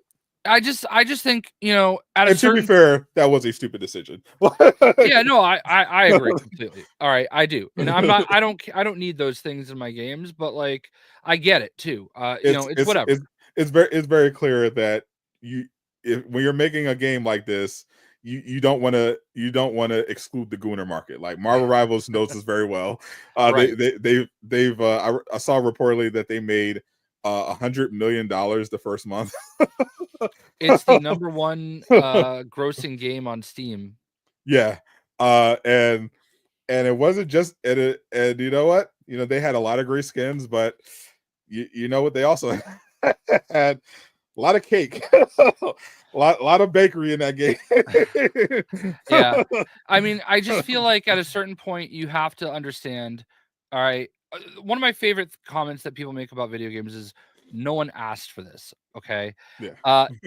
No one asked for most video games. All right, somebody had an idea and they made the game, and you ended up loving it. This one you didn't. Okay, it was obviously. I don't think the idea of making a Suicide Squad game is awful. Okay, no, in fact, the funny thing is, people were on board with it because initially, because it was the original Suicide Squad game was supposed to be made by WB Games Montreal.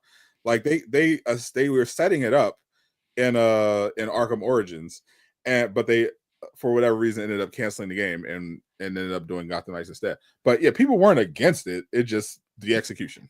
Yeah, but like, who wanted this new Black Panther Captain America game? Nobody wanted that.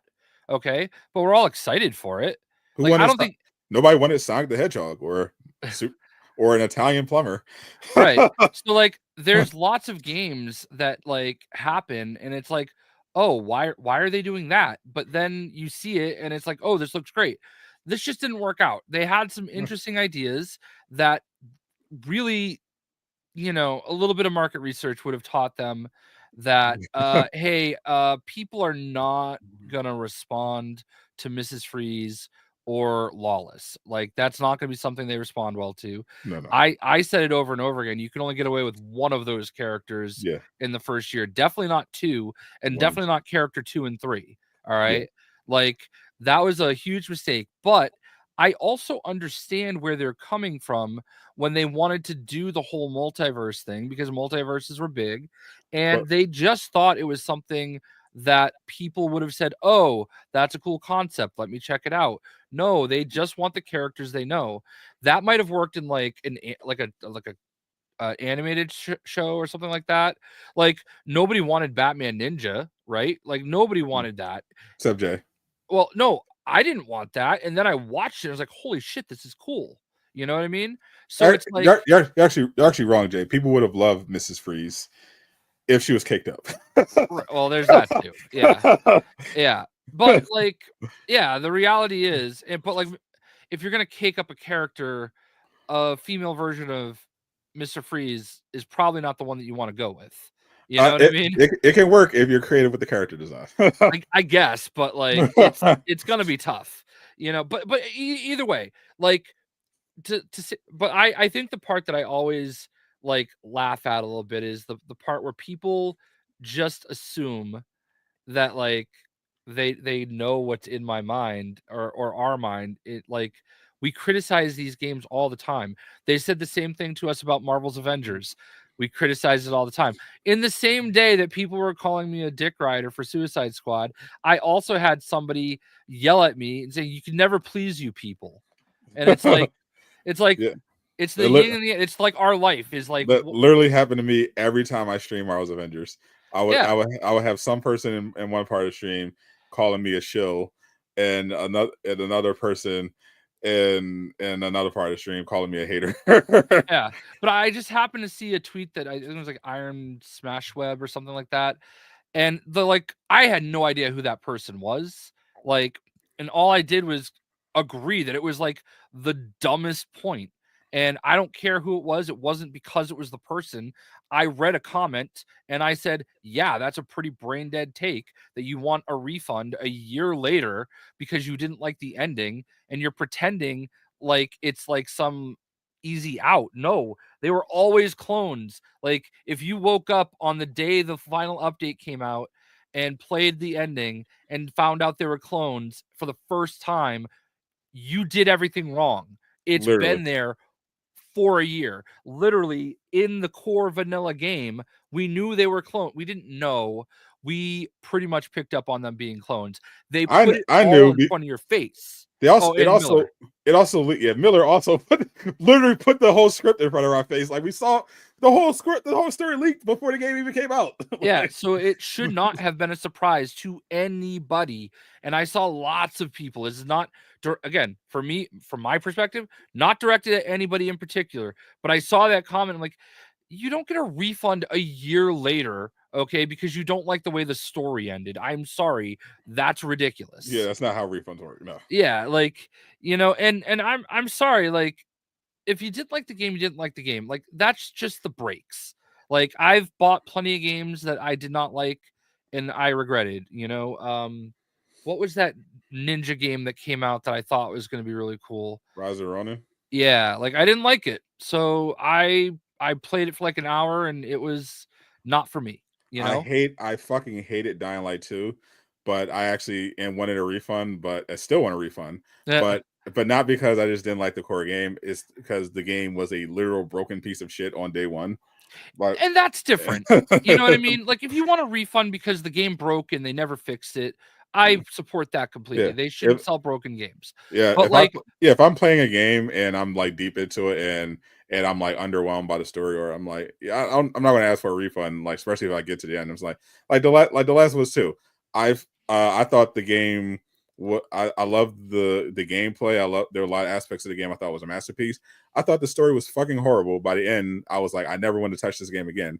I wasn't thinking about a refund. I was just thinking, oh, I'm just going to never replay this game, and I'm going to be probably more skeptical about the next Naughty Dog game.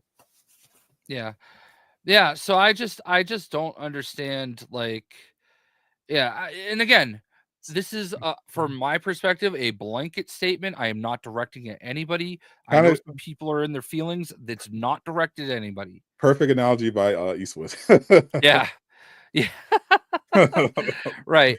I mean, it's just wild to me. Like, there's a lot of things you can criticize the game for, and you can criticize it in a way for the way it did end. But quite frankly, it's the ending people deserve. All right. Yeah. Like, there are Yeah. very few people that I feel like gave that game a fair shake. If you just logged in on the last day to see how it ended, that's on you, Like, there's a lot of stuff in between. Like, we literally have, the Flash and Green Lantern sitting in incubation, like, healing chambers in the Hall of Justice. Like, hello, we knew they were clones already. They even tell you in the last fucking mission, because you're literally fighting the last Brainiac with Green Lantern and the Flash. Like, they're literally helping you. Like, Right. Yeah, it's just so weird. And I will be honest, that mission was confusing as fuck to me. Probably because I had somebody with me and they kept dying and I had to like carry, which, I'm capable, but eventually, I played it solo, so I got through it extremely fast. Yeah. Because I was using my my unstoppable Deathstroke build. Yeah. And so there was no challenge whatsoever. So I was able to get through and see the story and Yeah, my take on Suicide Squad is always going to be It's a game that's going to be special to me because I got to do some cool stuff with it. I got the Harley Quinn shoe signed by Tara Strong. You know, um, Definitely not a game that you know did what we hoped it would, but I had fun with it Yeah, for what it was, like had same. lots of problems. I wanted the game to be successful because I wanted my videos to be successful. Like that's it. Yes, if I'm Mhm. shilling for anything, I want the game to be good because I want people to watch my videos, Yeah, not because I want WB to make money. sure. Like I Yeah, want people to like the games because I want them to watch my videos. That's why it's great that all these Marvel Rival videos are doing decent. You know what I mean? yeah, Like, yeah. Funny enough, no matter how bad Suicide Squad was perceived, my videos did great. Like, yeah, shit, my Suicide Squad live streams often do better than my Marvel Rivals live streams. Like yeah, people just love watching shit. But yeah, like I didn't get to fly out like some of y'all did, but I enjoyed my time with Suicide Squad. I enjoyed the very large amount of money I made covering Suicide Squad. Probably the most. I definitely will give Rocksteady's next game a shot because I definitely I saw some potential in there. Hopefully now that they have new management, they can like kind of get things together because I can very clearly see through the game. Obviously I saw the flaws, but I could also see there's still a lot of talent at that studio. There was some definitely some cool things about the game, like the facial capture, like in the cutscenes, easily some of the best graphics of the entire generation. What th- for sure. yeah, this is absolutely 100%, you know, Yeah, accurate. Like I don't understand. Like the reason why it seems like I'm always happy with games is because I don't consume myself with games I don't like. You yeah, know, I 100%. actually, I'm actually far more critical on the games I love than I am the games I don't because I want them to be great and I want them to do well. And I don't like it when bad things happen with those games. Like, but I'm not going to like, if you don't like something, why are you going to spend all of that time with it? You know what I mean? Like it Yeah. doesn't make sense to me. Yeah, yeah, like yeah, they're alert because you can definitely tell who follows like certain content creators because they seem so confused when they come across like a normal channel like ours that covers games that we genuinely like instead of forcing ourselves to cover content that we hate because we're trying to farm rage views. Like if I think a game is trash, like if I'm looking at a game and I'm like that looks like something I don't like, I'm not going to fucking cover it. like what I'm not like I know there are definitely creators who saw Suicide Squad were like, okay, don't like this, looked at the trailer, definitely don't like this, don't want to play this, and they kept making videos about it because they knew they could farm views out of not liking it, and that's just not my style. Like I'm not going to keep making videos about a game I'm not enjoying or I'm not interested in. Any games I'm covering on my channel are games that I intend to play Right. and enjoy. Like I covered Marvel Rivals because I think it's going because I thought it was going to be great. I'm covering Marvel's Wolverine because I love Insomniac and I love all their games. And anytime they have a game coming out, I'm checking it out. Same with Sucker Punch and Ghost of Yotei. They got a game coming out. I'm interested. I'm looking at all the upcoming superhero games. Like anything that I think looks bad, if there's anything I thought looked bad, I'm just not going to cover it. Like I'm just not playing it. Dude, I've even covered the like kid style game, like superhero games, like that DC Supergirls or like Oh, uh the Super Pets game. yeah, like all those different like yeah, Super Pets. I started covering that and I hated it and like immediately stopped making videos for it. But like if it's a superhero game, I'm going to try it. Like and if I don't like it, I'm just going to like say I'm going to tap out and say I'm out. Like Yeah, that Dragon Ball game, right? just right. I no, but that's a classic example. I made a video, I did a stream, I fucking hated it, and then I never played it again. Yeah, And yeah, I same. didn't sit there and bitch about it on Twitter all the time. Yeah, same. Concord. I got an opportunity to play the Concord beta. Uh, I played it for like an hour. I didn't. I was initially looking for the Concord. Then I saw the world premiere gameplay trailer, I was like, oof, not. I don't know about this one. I was like, all right, let me try the gameplay. I tried it for like an hour. I was like, nope, this ain't it. I didn't then proceed to make 20 videos with woke in the title talking about Conquer. I was just like, I played it. I didn't like it. It's not my type of game. Does nothing here to hold my interest. I'm just gonna move on. Yeah. I just don't get it. And I don't understand why people that like don't like either of us like seek out our tweets. Like I understand the For You section might put them out there and everything, and that's why like Paul Tassi will randomly like reply to me every once in a while. I get that, but at the same time, like I also understand what it's like to just be like, oh, I don't like him. I'm just gonna like, I don't know, keep scrolling. You know what I mean? So I whatever, I don't care. Like I'm completely confident and happy in who I am. I've lived a great life in gaming. This is my 15th year on YouTube. I mean, I've had amazing opportunities and I'm never going to apologize for it. Everybody would take them too.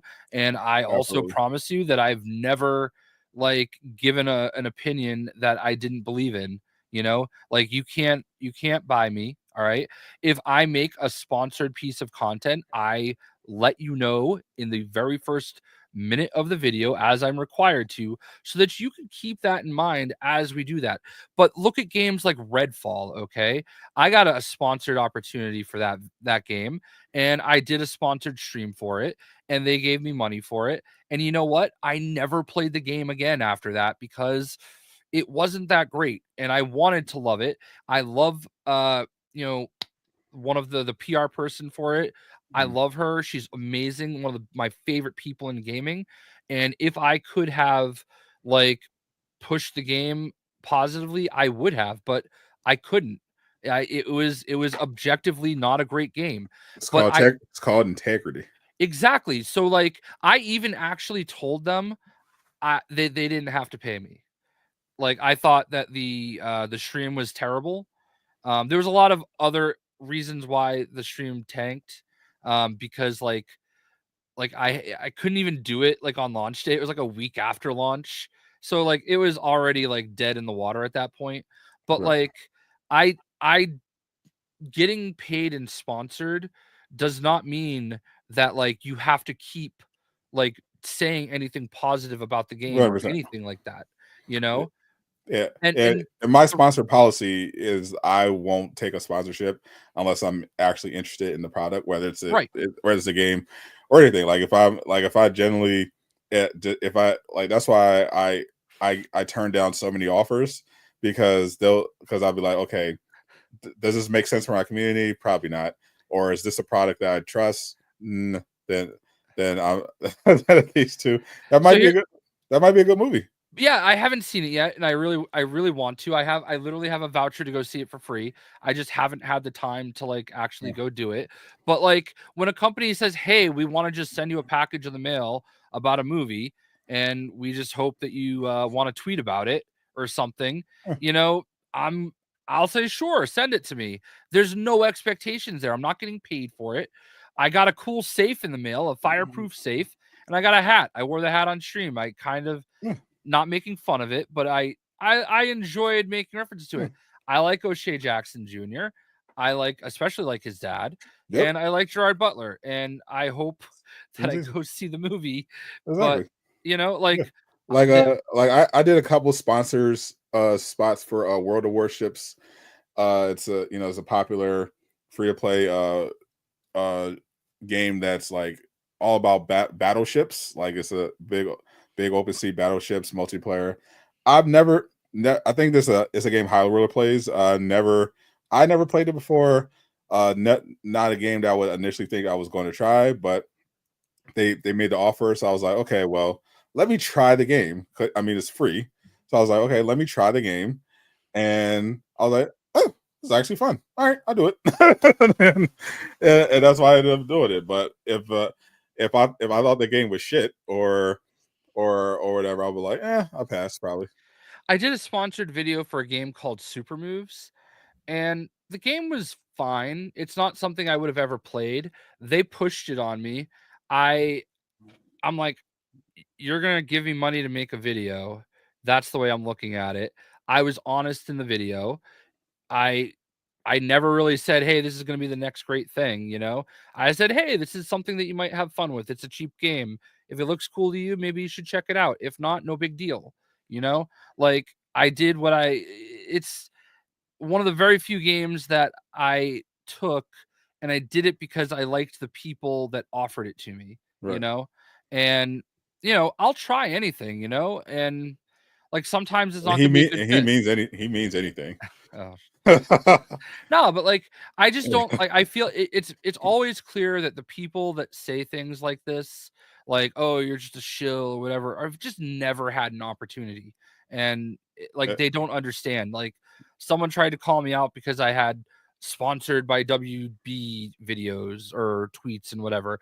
Like, yeah, I legally have to put that in the tweet, but like, do you really think that because like WB sent me a Lego Gonk droid, I wasn't going to play Lego Star Wars, the Skywalker Saga, the literal like type of game that made my career? Like the Lego games made my career. They don't have to send me anything. Like if You're they gonna do, play. then You're gonna play like regardless. I bought all of those games. Like I got it for free, sure, but then I also bought a copy of the game. Like even Funko Fusion, right? Like I've done a lot of stuff with them and I haven't been paid anything for it. But yeah, they did give me, they gave me this pin, right? That only their employees got. So like it literally says on the back, thank you for being an employee, okay? They also gave me a rare Funko Pop at New York Comic Con. But like I didn't do it for that. I did it because I genuinely love the game. Like some of the people that made the game are people that made the Lego games, and some of my videos are kind of grumpy. Yeah, Like I bitched about the game a lot. All right, but and like they immediately said, "Okay, we have to appease Mr. Shockblast. Let's fix this." they actually did. Yeah. That's literally a thing that happened. They like actually took my advice on some things and fixed the game. Actually, I'll tell you this story. Even the Lego games, right? Um, so like those games again made my career. I owe my life as JayShockblast to Lego video games. Yep. Okay. And Lego Marvel Superheroes 2, there is a race that you had to do to unlock Green Goblin, okay? And it was easily one of the hardest races in the history of video games. It was very complicated and I went nuts Skill about it. issue. It was a skill issue, absolutely. I literally gave my login to my buddy Pack Attack and told him just unlock him for me, and he did, okay? But what happened is Arthur, because he followed me and because he looked into it a little bit further and agreed, and they changed the race in an update. I did that because I criticized it in a game that I love, in a game that flew me places to do things, like so I just this idea that like, oh, you're just gonna gloss anything WB does. No, I want their games to be successful 100% because it benefits me to make money off of the YouTube videos. Yeah. I've literally made hundreds of thousands of dollars off of Lego videos. Like, yeah, I want their and Batman videos and like a lot of the stuff. Like, I want those videos to do well, so I want those games to do well. Exactly. It's not complicated. Yeah, I run a channel. I mostly cover superhero games, so it's in my best interest for new superhero games to come out that are good, so that I can play them and make content around them and make money off of said content. Like anything I get from the studios involved is a bonus. Exactly. I get way more benefits just covering the content that I get from any like gifts, like covering Spider-Man 2. Yeah. Sony hooked me up. I got the controller, I got the plates, and I got some sunglasses from Warby Parker, and I got the actual game for free. But I got way more just from covering the game on my YouTube channel. I just made way Dude, more. this game, Delta Force or something like that, sent me a package. Literally haven't even downloaded the game. Like, Yeah, it just be like that. Like they, yeah, the people think like because they literally just don't understand. Like they've never been in a position yeah, like this. They think, oh, and get never it. will be. Yeah, they think, well, they're getting a free game, so that must be like no, like that's literally nothing. Like like covering a game, you're going to make if you're covering a game and it's something that aligns with your audience, you're going to make way more money before the game comes out, probably than you'll make after the game. That's actually true. Because like unless it's like a live service and your stuff like really pops off, you're gonna be making like in Marvel Rivals. I'm probably gonna end up making a lot more after the launch than the lead up to it. But yeah, like you're just not necessarily in the live streams, but yeah, like you want these games to be doing well and you be in a position to take advantage of them, like regardless of what benefits you get from the company. Like the company is only going to offer you the benefits if you're already succeeding without them. Like that's why they reach out in the first place, because they see that you're doing well and they want a part of that audience. Yeah, people want to work with us because they trust us. They trust that like we are going to be honest. That's why And, they work with Skill Up, you yep. know? Like Skill Up is somebody that you love to watch and talk about and respect. Love me some Skill Up. Yeah, And it I trust Skill Up so much that if I see that a upcoming game specifically goes out of the way to avoid Skill Up, I assume immediately that game is ass, and and it will not play, well, it'll act accordingly. yeah, because like but like the reason why companies want to work with him is because they trust that he's going to be fair, Yeah, you know, and he's going to be somebody that's just going to tell it like it is. And like that is why like you don't gain anything by getting people that just gloss everything you do. well, Those are just fans, right? And that's why they don't necessarily always work with just fans, right? So you have to like create a trust level and just a respect, like and just mm, if you are just sitting there shitting on everything all the time, nobody's going to want to work with you, and that's fine. You can get your hate clicks, you know, and if that's how you want to live, I I couldn't do it, yeah, but I also understand the allure and the because it's easy ease. because it's easy, literally easy. It's Right. easy, no skill, brainless content. Yeah, like anybody can make themselves hate anything, you know? Like it's just I would rather just focus on the things I like and I want these things to be successful. I want more of it, you know? Like what Suicide Squad was a thing. So like one way or another, I wanted it to be successful so that people would watch my videos. Just to say, I actually liked Gotham Knights more than Suicide Squad, obviously. Yeah, But same. like, but like the same thing there. Like I wanted more of that, you know, and I thought that they definitely picked the wrong game to like put all their. I wish that there was a way we could go back in time and say, hey, listen, do the service with Gotham Knights and not Yeah, Suicide Squad, you know. But it is what it is, and I do understand the Arkham fans that look at Rocksteady and say, make my Arkham games. But make my yeah. I just want a Batman simulator. Yeah. And I get that, but like at the same time, I don't know, man. We literally have said this every time I have no money bags. That was Mr. Beast. um I we've literally said this every time we talk about this game, right? We would have absolutely rathered literally any other game, a Justice League game where you play as the Justice League. But like Or a Suicide Squad game where you play as Batman working with the Suicide Squad to rescue the Justice to rescue the Justice League. yeah, or like there's just so many other opportunities they could have had. We wanted that too, but that's not what they did. I would have much rather who is it, Skydance, Yeah, make a modern Captain America game featuring, modern Steve Rogers, but they're giving us this 1943 game with a Black Panther we don't care about, I care like, about. I mean, sure, like I say we don't care about, but like at the end of the day, I think It's not everybody would it's not prefer T'Challa. T'Challa, Oh, of you course. know? And then we're gonna play as like 2 other random people, Yeah, Like, literally 2 random people. yeah, so like of course we would have rather a modern Captain America game over this. But like, Or a World War II game with 4 superheroes instead of 2 and 2 random people. yeah, like, like it was like Dum Dum Dugan, and I don't know. I guess we never would have really, it wouldn't have mattered in 1943 which other Wakandan they did, because probably not gonna know, but Not it even doesn't Wakanda. matter. How about fucking Wolverine? He was around back then. That's fair. But Doing spy shit. but yeah, like, but the reality is that's the game that's coming out. It looks like it's gonna be amazing. It looks like it's gonna look awesome.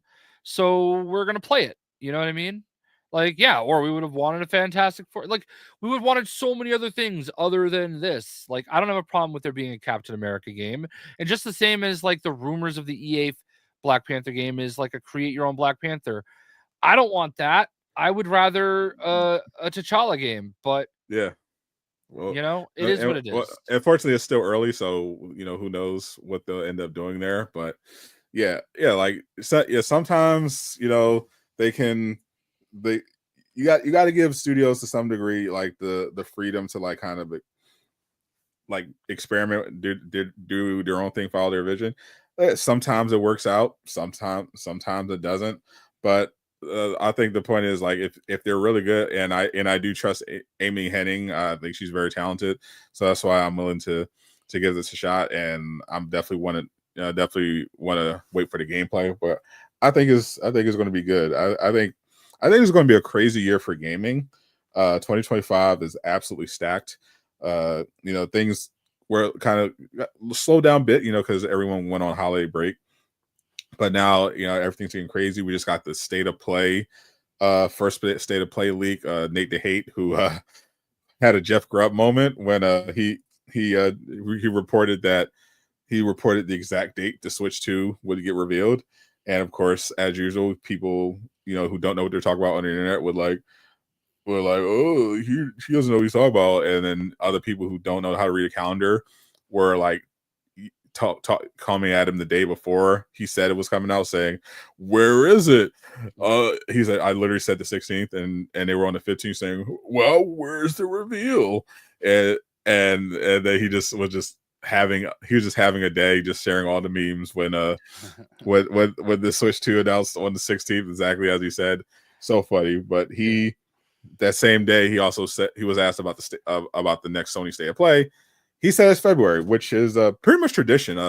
I covered this. I mentioned this in my video, but I've been making YouTube videos since 2021, and every single year in February, PlayStation has had a State of Play. Without fail, every February since I started making videos. Coincidence? I think not. No. So obviously, most people will be looking for an update on Wolverine. I will also be looking for an update on Wolverine, but also Ghost of Yotei is literally scheduled to release this year. Wolverine still up in the air, but Ghost of Yotei scheduled for 2025. So we're presumably going to be getting a lot of marketing for that game this year. Besides that, what are you looking for at this state of play, Mr. Blast? Apparently, no more live service games. Jeez. Yeah, they just nuked 2 more. I mean, the Ben Studio thing, that whole situation is fucking dumb. Like, they should just let them make Days Gone 2. Like, this is just this definitely tells me that there's for sure some management shakeups that need to happen over there, because I don't care if you liked it or not. People love Days Gone. It sold well. It wasn't like a massive budget game. It sold well. There's a market for it. There's a demand for it. I don't give a shit what Out of Touch executives thought about it. Let them make Days Gone 2. Instead, they had them essentially just waste 4 years and who knows how many millions of dollars on some generic live service game that's never going to see the light of day because they just decided to shelve it. And then Blue Point's mystery game ended up being a live service God of War game. That's not the right game. You know, like you can like if you want to tell me they're gonna make like a live service Horizon game, I could see that. I Yeah. can't. I don't know how you do it with God of War. Yeah, like because Horizon is basically Monster Hunter.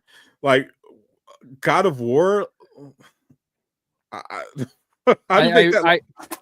I'm not even a big God of War fan, but like I feel like God of War has to focus around Kratos, right? Like, could you like, I don't know, make a character in that universe and like everybody makes their own character in that universe? Sure, but I feel like that just makes it less special. You know what I mean? Yeah, yeah. It's like I don't that just felt like one of those pitches where they wanted to keep staff, and the executives were just like, huh, so I hear live services in right now, and they just had to give them something. It's just wild to me because like there's plenty of other like, I mean, okay, so you want to make a game in that kind of realm, I understand, but it's like they have plenty of IPs that are shelved right now. That Killzone. Yeah, like Killzone, Resistance. I know those are other studios, but like there's also it's the one that High Ruler always wants, the Warfare one, SOCOM. SOCOM, yeah. Like I feel like they could bring back SOCOM so easy, and like there's plenty of opportunities in their franchise where they could do something like that. But I just feel like God of War is the wrong one. Yeah, like the game that Blue Point should have been announcing was a remake or remaster of the original God of War trilogy. That's what they should have been announcing. Yeah. Just a live service God of War. What the fuck were they smoking over there? Yeah. That's so I don't know. I just want good games. I'm really excited about Ghost of Yotei. Yotei, I don't know what the proper pronunciation is. Ghost of Yotei. Yotei. Okay. Yeah, like obviously you got Jin Sakai back there still because I have nowhere else to put it. Yep. And I don't even actually love it there, but I don't hate it either. But anyway, yeah, like I don't know, man. Just give me good games. I'll be excited, you know. That's all it's ever about for me. I don't care where I play them. Bloodborne. Like, so there's if they can literally just go, they should. This is why one of the reasons Capcom is winning. They literally poll their community and use that feedback through surveys and stuff like that to shape like certain games that they make. Like the reason they're doing Onimusha and all this other stuff is because they literally know from research, from actual reliable market research, that people want those franchises. Like they're looking at what their community is looking at and like, okay, well they want this, okay. Like under every Sony post, you'll have plenty of ideas for what you should be doing. Oh, we want a Bloodborne remaster. We want a Bloodborne remake. We want a Bloodborne sequel. We want SOCOM back. We want Jak and Daxter back. We want Sly Cooper back. We want a multiplayer Spider-Man game. We want all there's all these ideas that they're constantly throwing in the comments, and they're like, we got it. Fair games. Concord. Yeah. Live service God of War. I mean, there's a world where the Concord universe could have worked, but not the game they put out. The existence of Concord is the only evidence against this being a simulation or there being multiple universes. Yeah. Because I can't imagine. Well, I can imagine a universe where they make it Concord and it doesn't look like a piece of shit. Well, because the problem is that Concord, like the game that Concord ended up being, was not like the live the what the trailer made us believe it would be initially. Yeah, like leading up to it, it sounded like it was going to be like a Guardians of the Galaxy like type of experience, and then when we got into the gameplay part of the trailer, it just looked like a generic hero shooter, like in first person, and it really felt that way too. Yeah, and then the character designs were horrible, so they had nothing to sell it. It was just no point. There's nothing to go for. Like the first Descendant, I enjoyed it for a little bit. I haven't touched it in a while, but it was not a revolutionary game. It was very clearly aping off of Destiny. It was not like the story was just absolute dog water. The dialogue was horrendous, but a lot of people played that game because one, it was free, so they knew their market, and two, the character design. They snagged up the Gooner audience immediately, and they kept appealing to them. So even if the game itself was mid, they got a lot of players, a lot of money because it passed the vibe check. And the vibe companies need to not underestimate how important the vibe check is in the current social media market. It can absolutely tank your game, as we saw with Concord, and as we probably will see with Fair Games. Your game has to pass the vibe check, and if it's not, it's an uphill battle. Like the new Naughty Dog game, technically it probably will be a masterpiece. You know, they're really great at gameplay and all that other stuff, but that was an underwhelming trailer. The name of the game is stupid, and, and overall they did not pass the vibe check. I already forgot about it, to be honest. I learned it's called something the intergalactic wherever fuck. It's a stupid name. They need to change it. Yeah. Talking about that the Black Panther stuff before made me think of two things that I saw this week that I don't know how legitimate they are, but they seemed like I usually can sniff out something that's like, oh, this is just clickbait, it's garbage. I can tell you immediately. Yeah. So I saw a report that Chris Hemsworth is trying to get George Miller to do Thor 5 because they work together on Furiosa. Right. That sounds very intriguing. I would love to see. I loved Ragnarok. I loved what Taika Waititi did for stuff, but I'm ready for him to get off Thor, and 100%. And I think a George Miller Thor movie would actually be really cool. I also love the idea that Chris Hemsworth still wants to do Thor movies. And you know, I know that Love and Thunder wasn't incredible, but I felt like I felt like I liked it for what it was, but I hated it. I hated everything about it. They definitely got some stuff wrong for sure, 100%. I thought the first 10 minutes and the last 5 were decent, and almost everything in between was complete utter shit. Yeah, and they should be embarrassed by what they put out. The other thing that I saw, which seems to be pretty legit and is something I will back 100% just on the premise, is there are talks that Aldous Hodge is in talks to be the new Black Panther. And I think that works really well. Obviously, he was just Hawkman in Black Adam, which we've already forgotten. Yeah, but I think he's got it to be Black Panther. I think he'd be a perfect T'Challa. Yeah, and I think I just like the idea that we're finally at the point where we realize we need T'Challa. Yeah. Especially with the Secret Wars kind of storyline that we're getting into with the next Avengers movie. Yeah. The whole idea of just having Shuri just be the new Black Panther going for it. No, I don't think Wakanda Forever did as great as they wanted, and it wasn't. I don't think it was I think it was a bad story. I don't. Yeah. I thought the couple of things working against it. I thought they should not have made it at that time. I thought it was too soon after Chad was deaf.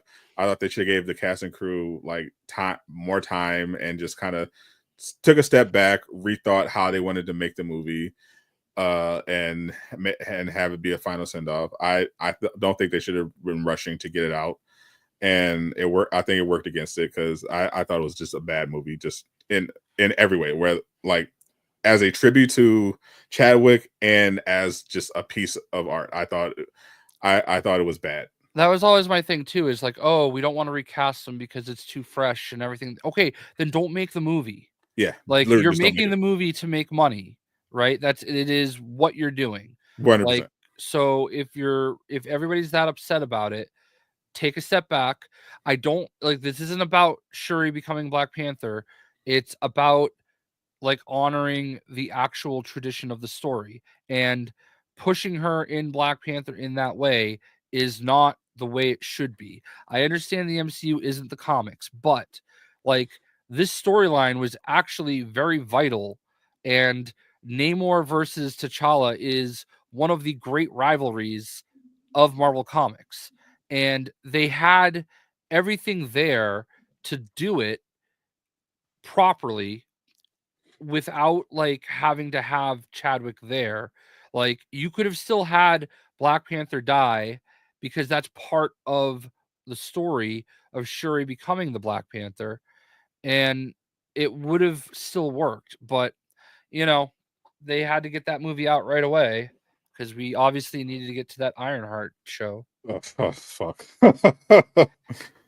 Yeah. So like I can't believe they're still. I can't believe. I actually, I heard that they literally could not find a way to like cancel it with all the commitments and everything like that legally, and they were trying very hard to shove like that. yeah, and the wild thing is that like everybody's like, oh well, you know, you just can't recast him because like Chadwick Boseman was fantastic. I loved him. Obviously an amazing actor. Seems like he was an amazing person, but like here's the thing, okay? Plenty of characters get recast. It just happens. Marvel We've does it all the time. They literally did literally it with War Machine. I know the person didn't die, okay? But I don't in know. Brave New Harrison World. Ford. The literal president did die. Yeah. and Harrison Ford was brought in to replace it, and he even made a fucking joke about it in the trailer. Yeah. And I actually agree with this completely. You know, they were absolutely going down that path, you know, but I don't know, man. Like it just seems like it's just the people that don't actually contribute anything to the fandom are the ones that always seem to yell the loudest Yeah, and like it's make very, it into very some cultural thing. Like yes, everybody we're all still sad that Chadwick Boseman like shockingly passed away. Like that was one of the most shocking things to see because nobody knew he was sick, you know? mm. It was wild. I still remember that day. It's like one of those things, you know? But like, you know, people move on. Like it happens in so many movies in the Yeah. entertainment world. And he more importantly, He wanted and his family wanted there to be a T'Challa. Yeah. Whether he was there for it or not. Yeah. So I don't know, man. I just feel like I think Aldous Hodge is a great choice, and I hope that happens. Like I honestly don't care who T'Challa is. I mean, I Yeah. honestly thought Michael B. Jordan would have been fine. Like we could have just like people like, oh, you can't do that. He was Killmonger. It's like, dude, we already are past that. Okay, Yeah. Robert Downey Jr. is going to be Doctor Doom. Yeah, it's fine. Like we don't care. We don't care anymore. It's that door has been opened. So Yeah. like, you know, so we got that door, and then we got the other door where, you know, Harrison Ford is all of a sudden Red Hulk, you know?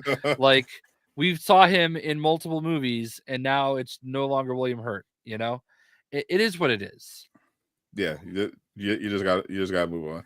And this may be the case with I think the bigger takeaway that I'm going with is that like they said they weren't going to recast him, and now that is they're walking that back, it seems. Yeah, as they should. And I'm fine with anybody. I think Aldous Hodge is a great choice. I think John David Washington is a great choice.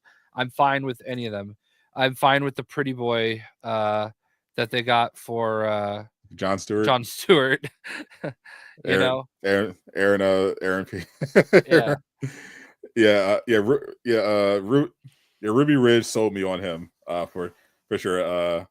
I think it was Gabe who was just absolutely glazing him.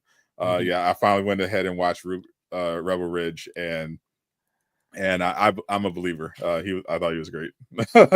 Yeah, I still think he's too pretty for the role, but I think he's a great actor, and he does really good in action stuff. I think he can pull it off very well. I'm definitely looking forward to the Atlanta show. Aaron Pierre is great. Yeah, I heard. Yeah, I heard a rumor like I thought my time to shine retweeted. There were talks that they're looking at lighter skin actors for the new Black Panther as well, which is always a fun line of discussion that we see on social media. Good old colorism debate. Yeah. I always felt bad. I think her name was Alexandra Shipp. She was Storm, and and she got shit for some reason. Yeah, I don't know. Fortunately, there's just certain parts of the internet who are just weird about this sort of thing. But I think these days now they're getting drowned out more and more. So I think that's one positive. I think, but regardless of the side, I think collectively everyone is kind of just over the culture war stuff, and it's just kind of just going away. People are just like trying to get back to like a sense of normalcy. So like all that culture war baiting is just kind of dying. Yeah. Yeah. Yeah. I mean, you know. Yeah, it's just not interesting to me. Like I just want the new T'Challa to just be a good actor. I just want someone who looks good in the role and does a good job.